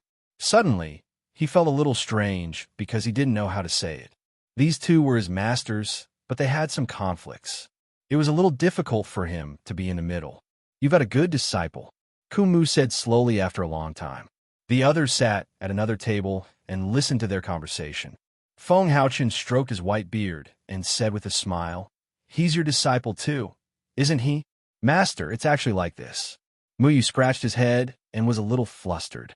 He wanted to explain something, but he didn't know how to. Many sects in the cultivation world had strict rules. A person could only have one master. Otherwise, it would be regarded as deceiving the master. This was also the reason why Mu Yu didn't want to take Kumu as his master. Yes, he's my disciple. Kumu looked at Feng Haochen provocatively. His tone was very firm. He just wanted to go against the person he hated. Kumu realized that this was a good opportunity to attack Feng Haochen. Snatching his disciple was undoubtedly mocking him. Old man, you're embarrassing me like this. Mu Yu leaned on the table and muttered softly. At the same time, he secretly glanced at his master, Feng Haochen. Kumu glared at Mu Yu again. Feng Haochen smiled and said, It's okay. You're indeed Mu Yu's master. Mu Yu was relieved. In fact, he already knew that his master wouldn't mind this. That was why he brought Kumu here. Feng Haochen was very easygoing. He had always taught Mu Yu to be worthy of his own heart. As long as he felt that he could live with it, he wouldn't care about anything else. You don't mind? Kumu frowned. He thought that Feng Haochen would at least question Mu Yu. Then, he would speak up to defend Mu Yu and oppose Feng Haochen to the end. Master is just a title. You've taught Mu Yu many things and helped Mu Yu a lot. You and I are the same. We both hope that Mu Yu can become a better person. Our goals are the same. It's no big deal for Mu Yu to call you master, Feng Haochen said calmly. Kumu was a little annoyed. He had prepared a speech to defend Mu Yu, but he couldn't say it. Feng Haochen wouldn't blame Mu Yu at all. Recover your cultivation and save Miao Yiyin. Then, I won't have any master-disciple relationship with Mu Yu. Mu Yu will belong to you, Kumu said coldly. He didn't plan to beat around the bush. Feng Haochen's temperament was always so calm. He knew that he couldn't possibly anger him. Muyu almost vomited blood. Wah, old man, your words hurt my heart. Am I a commodity? How can I be casually borrowed? Muyu cursed. This old man's mouth was as hard as a rock. He didn't say anything nice. Feng Haochen shook his head and said, You don't have to be so stubborn. I know you want to come here. I want you to help me do something else. After recovering your cultivation, what else can't you do by yourself? Kumu mocked. You and I both know that recovering cultivation isn't something that can be done in a day. I know you asked Muyu to find the netherworld grass and 9 chi soul cleansing flower. Muyu should have found them. However, if the netherworld grass wants to restore my Dantian, I have to stay in the immortal confinement prison and let it absorb the excess life energy. Muyu can't enter the Moyun mountain range. He can't remove the life energy and death energy in the immortal confinement prison. He can only do it here, Feng Haochen said slowly. Can't he do it here? Kumu asked. He can, but after the life energy of the 9 chi soul cleansing flower and the netherworld grass combine, it can last for a year. After they combine, I can't directly remove them. I can only wait for the 9 chi soul cleansing flower to lose its effect after a year. This means that I have to wait for a year in the immortal confinement prison with the life energy of the netherworld grass and the 9 chi soul cleansing flower. After a year, I can recover my cultivation. Then what are you trying to say? Kumu asked. What I mean is that recovering my cultivation isn't the most important thing. I waited for you for another thing, Feng Haochen said. You think I will help you with other things? Stop dreaming. Helping you recover your cultivation is already my bottom line. Don't even think about it. Kumu snorted. You won't even help with Muyu's matter? Feng Haochen chuckled. Muyu touched his nose in confusion. He didn't understand his master's words and asked, What does it have to do with me this time? Kumu also didn't understand. He looked at Muyu and scolded. You little bastard, what did you do this time? Why didn't you tell me? Heaven and earth can be my witness. I didn't do anything. Muyu helplessly stretched out his hands. Feng Haochen took a sip of tea and said, There are 4 people in the world who don't lose to me in terms of formations. One is the formation sex formation heavenly Tao. One is Siebulo. One is the formation guardian of the threefold palace. And the last one is you. Muyu witnessed the formations in Kumu's valley and acknowledged Kumu's formation Tao. However, he didn't expect Feng Haochen to praise Kumu's formation so much. So, Kumu's tone softened. At least he had one ability that wasn't inferior to Feng Haochen. This made him feel better. I need you to help me suppress the Yumon's power in Muyu and the others.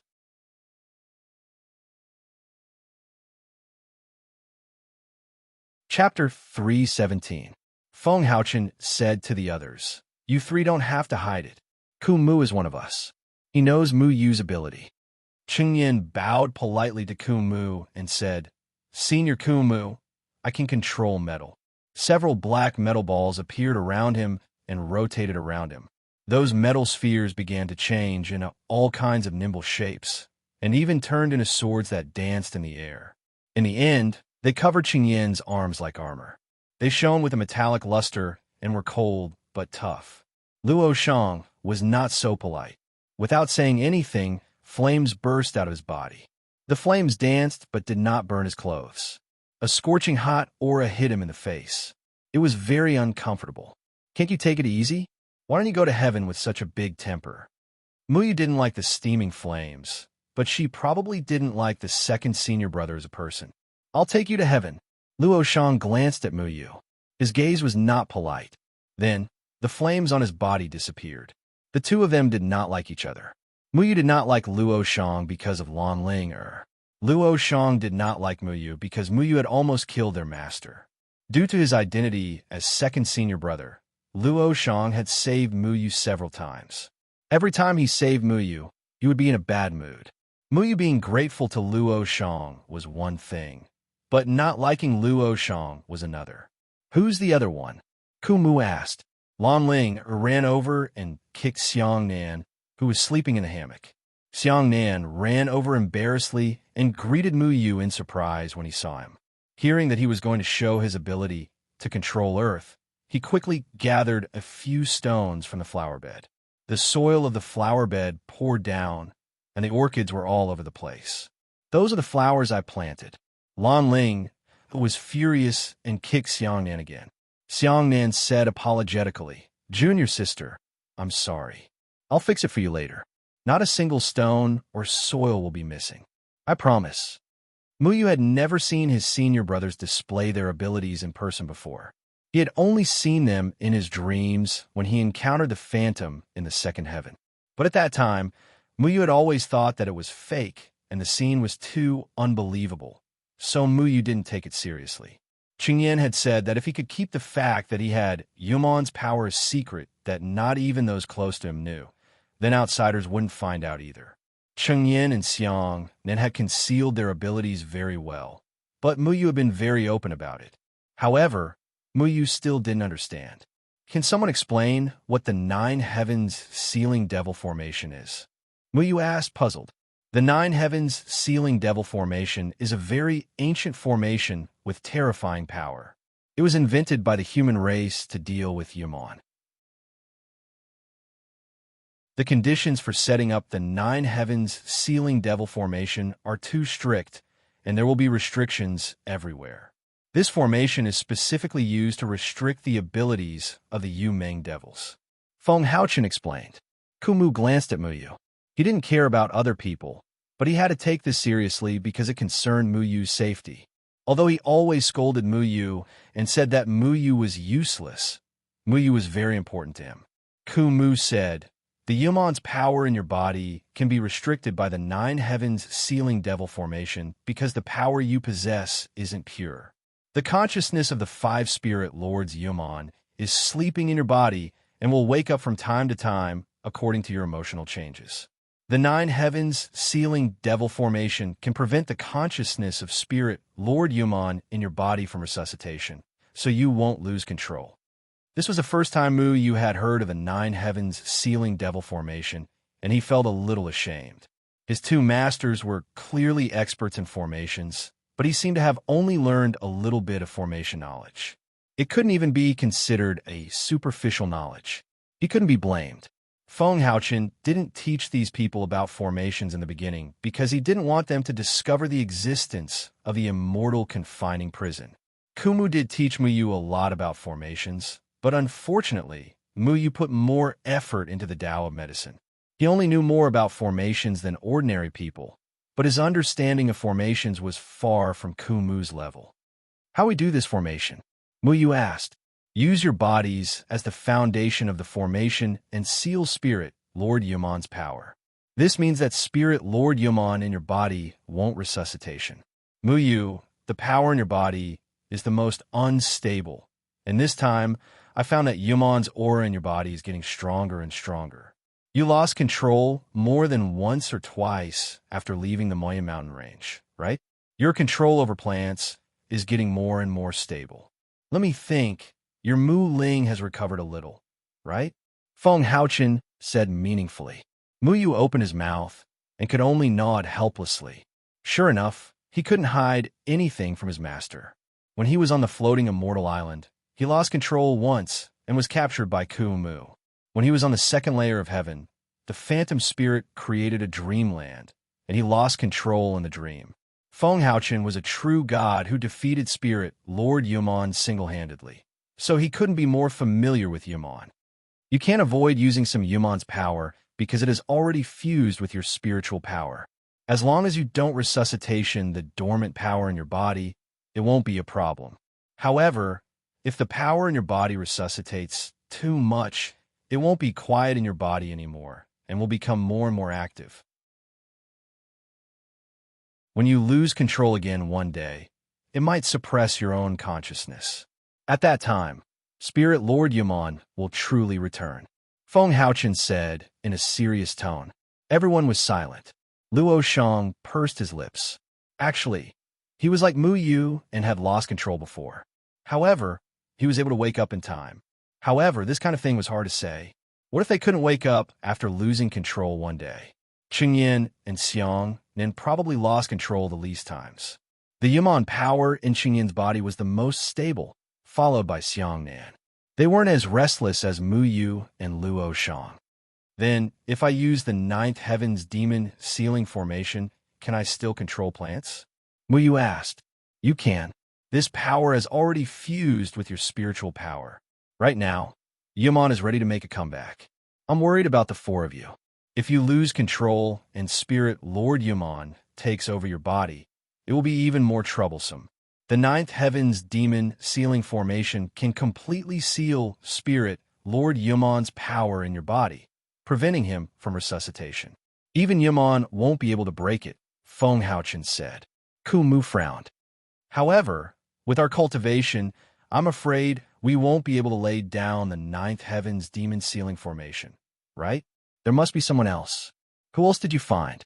Siebulo, Feng Haochen said indifferently. Siebulo was the sect master of an evil faction. His disciples were all evil. Just look at Shimen Wuji and Wanwan. When Feng Haochen mentioned Siebulo, Kumu and Mu, you were both shocked. Siebulo will help you? Siebulo can't wait to kill you, right? Kumu mocked. Earlier, the disciples of the evil faction were so interested in Mu Yu's finger because of Siebulo's order. It would be strange if Siebulo was willing to help Jianing and Chen Feng. Feng Haochen helplessly said, I had some grudges with Siebulo in the past. Thinking about the White Ape Demon King, I had to spend a lot of effort to convince him to negotiate with the demon race and make them agree to stand on the side of the human race. Otherwise, how could that guy from the third palace let Muyu go? So, it was Master who helped me solve this problem, Muyu gratefully said. He didn't know how big of a mess he had made. Muyu's release of the White Ape Demon King was tantamount to a greater threat to the survival of the human race. This matter was unforgivable in the eyes of the Threefold Palace, especially when a Yu Meng devil race had just broken free from the immortal confinement prison. The emergence of the White Ape Demon King had undoubtedly brought great pressure to the human race. If Feng Haochen didn't persuade Siebulo to negotiate with the demon race, and the demon race agreed to deal with Yaman with the human race, the third palace probably wouldn't have let Muyu go and wouldn't have recognized the demon race. The appearance of a young demon on the supreme immortal ranking was the best proof. Needless to say, it was all thanks to Feng Haochen. Master, since the people of the Threefold Palace already know that the Yu Ming Devil Clan has escaped from the immortal confining prison, why didn't the Guardian of the Threefold Palace help you remove the immortal confining prison? Yaman was preparing to make a comeback. Although the Third Palace was choosing Supreme Immortals to deal with Yaman, it was obvious that Jian Ying and Chun Feng were the better choice. As long as Jian Ying and Chun Feng recovered their cultivation, then Yaman wouldn't be able to run rampant anymore and would be suppressed again. The Third Palace is not a kind power. You have to understand this. They will do anything to win for the human race. Anyone who can threaten their position will be eliminated. Because of this, they don't dare to let me recover my cultivation. They know that I won't forgive people for breaking their promises. Feng Haochen's voice lacked the usual calmness and was replaced by an indescribable majesty. This majesty startled his disciples. Muyu was also curious. His master had never shown any of the majesty of a sect master. He had always been tolerant of his disciples and never got angry or scolded them. In their eyes, Feng Haochen was an amiable elder. He didn't put on airs and only did ordinary things and lived an ordinary life. Feng Haochen had never shown such majesty in front of his disciples before. This majesty was unfamiliar to everyone. Back then, Feng Haochen made an agreement with the people of the Third Palace. He sacrificed himself to trap Yaman in exchange for saving everyone in the Moyun mountain range. However, after the immortal confinement prison was set up, the Third Palace chose to go against the agreement and left the millions of people in the Moyun mountain range to fend for themselves. If Feng Haochen recovered his cultivation and became the Jian Ying Chun Feng of the past, Jian Ying Chun Feng would definitely settle the score with the Threefold Palace. The Guardian of the Third Palace is afraid that I will kill him. He is right to be afraid. I will kill him. Feng Haochen said calmly. An invisible killing intent flashed.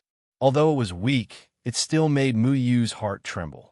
His master, who had always been calm and easygoing, actually wanted to kill someone. However, he quickly understood.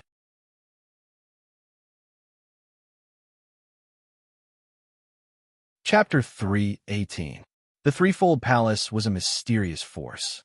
They were extremely powerful and knew everything about the Threefold Continent. All the sects and forces on the Threefold Continent had to obey them. Jian Chunfeng's appearance was a variable. His cultivation level threatened the Threefold Palace's ruling position on the Threefold Continent. Jian Chunfeng had sacrificed himself for the safety of the human race. His cultivation level was gradually draining away. His existence was no longer a threat to the Threefold Palace. This was something the Threefold Palace was happy to see. How could they release someone who could topple the entire continent? Not to mention, they had done something wrong to Jian Chunfeng. If they removed the immortal confining prison, they would have to bear Jian Chunfeng's anger. However, because of the immortal confining prison, the Threefold Palace's guardians can't kill me. You don't have to worry about me.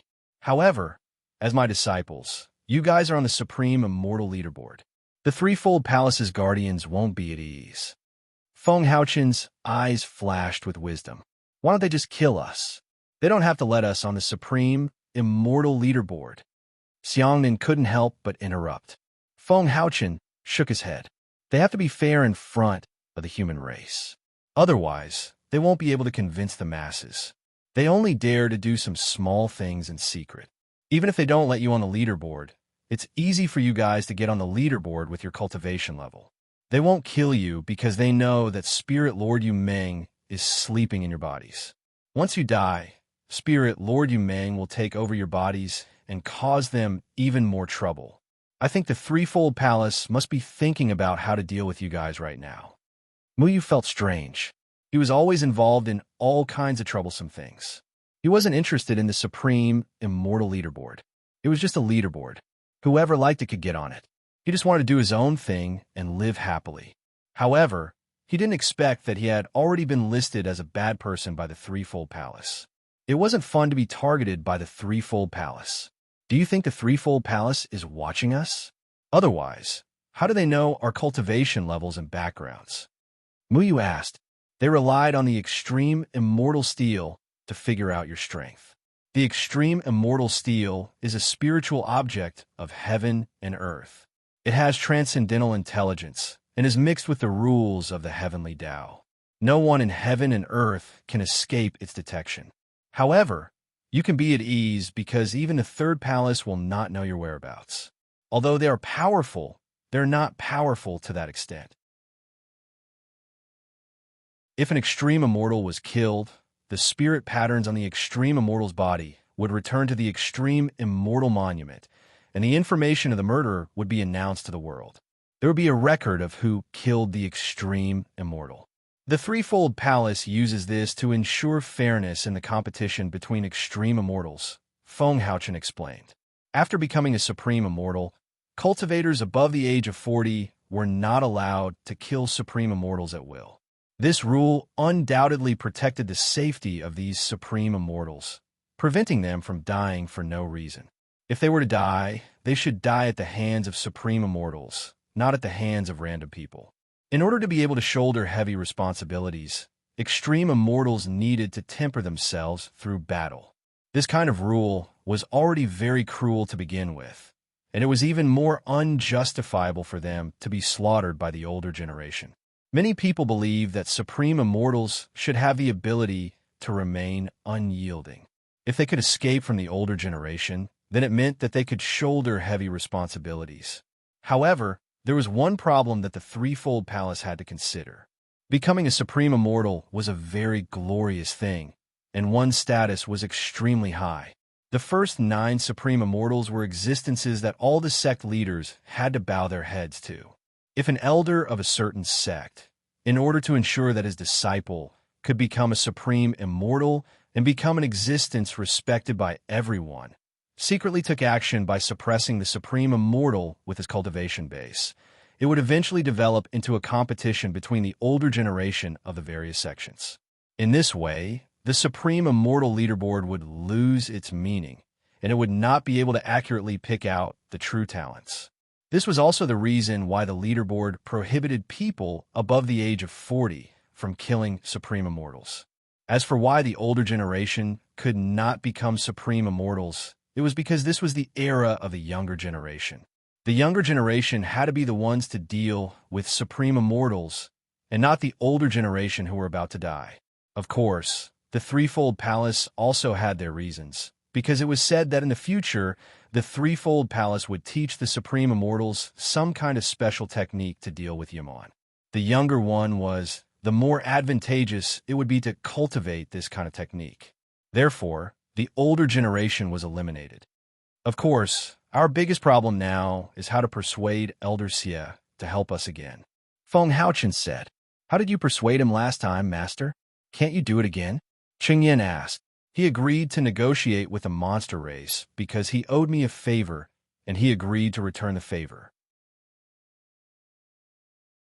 This time, if we don't give him some benefits, he probably won't agree. Feng Haochen said with a smile. Mu Yu asked curiously, demonic sects also pay attention to favors? The people of demonic sects were eccentric, and they did as they pleased. Trying to reason with them was tantamount to a joke. Even Shimin Wuji's oath before entering the sect was treated as a joke.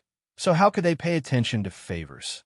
Luo Shang glanced at Mu Yu and said, the people of demonic sects don't follow any rules, but they know how to repay favors, and they won't forget righteousness at the sight of benefits.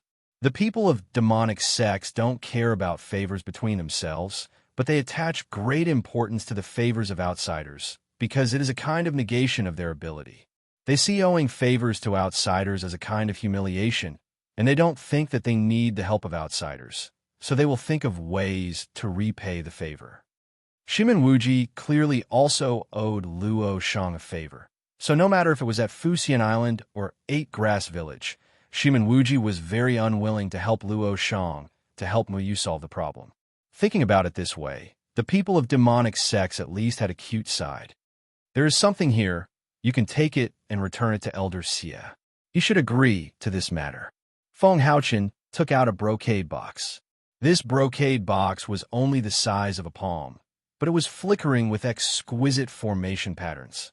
The treasure inside this brocade box was clearly very precious, and Feng Haochen had deliberately used a formation to protect it.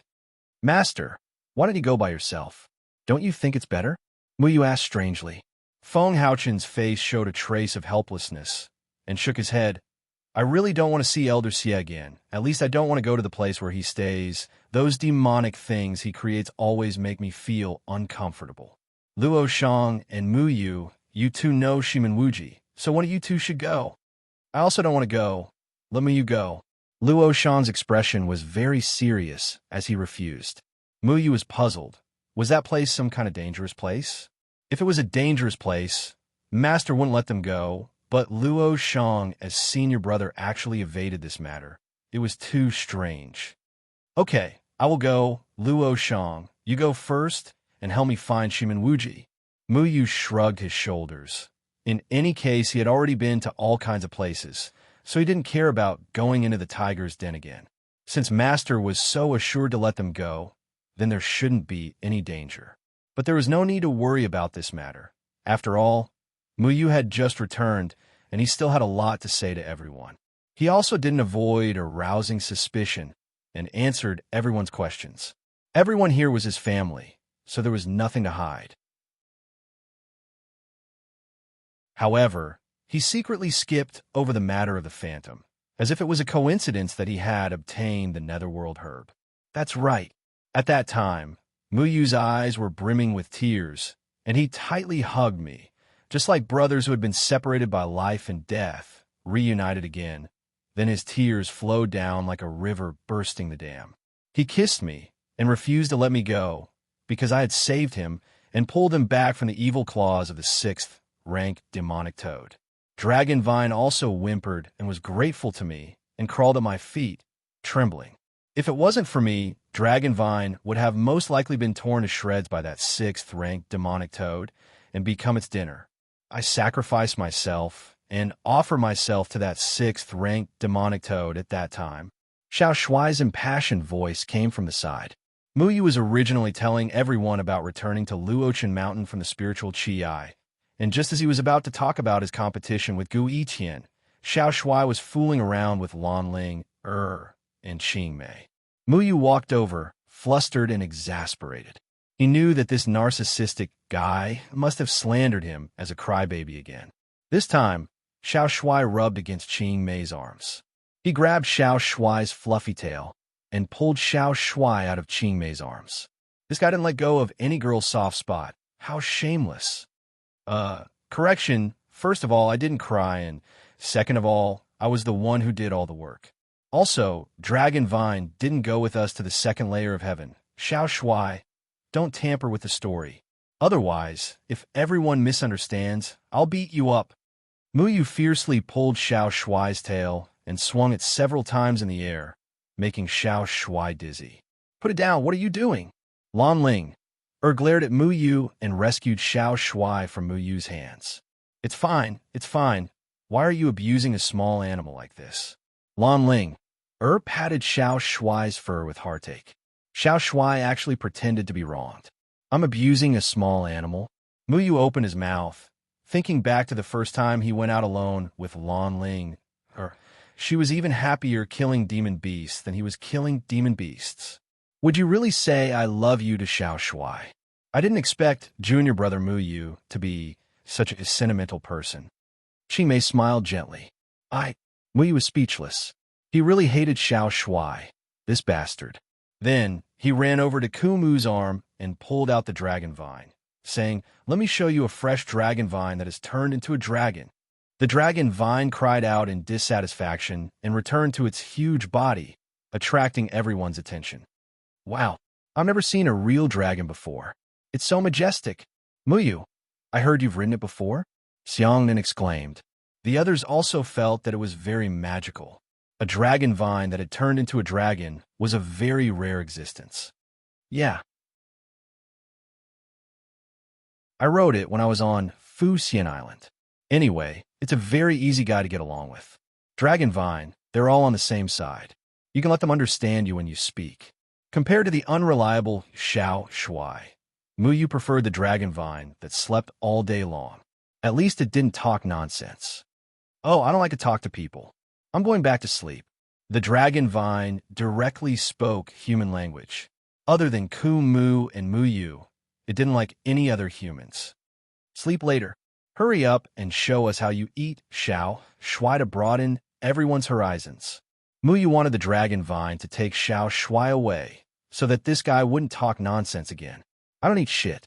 The Dragon Vine lazily slapped its tail, looked at everyone, and then went back to Kumu's arm. Everyone laughed. Xiao Shuai was flustered and exasperated, wanting to fight the Dragon Vine. You're tuning in to the Warrior Lore YouTube channel. Don't forget to subscribe and join us on this journey to catch the most captivating stories.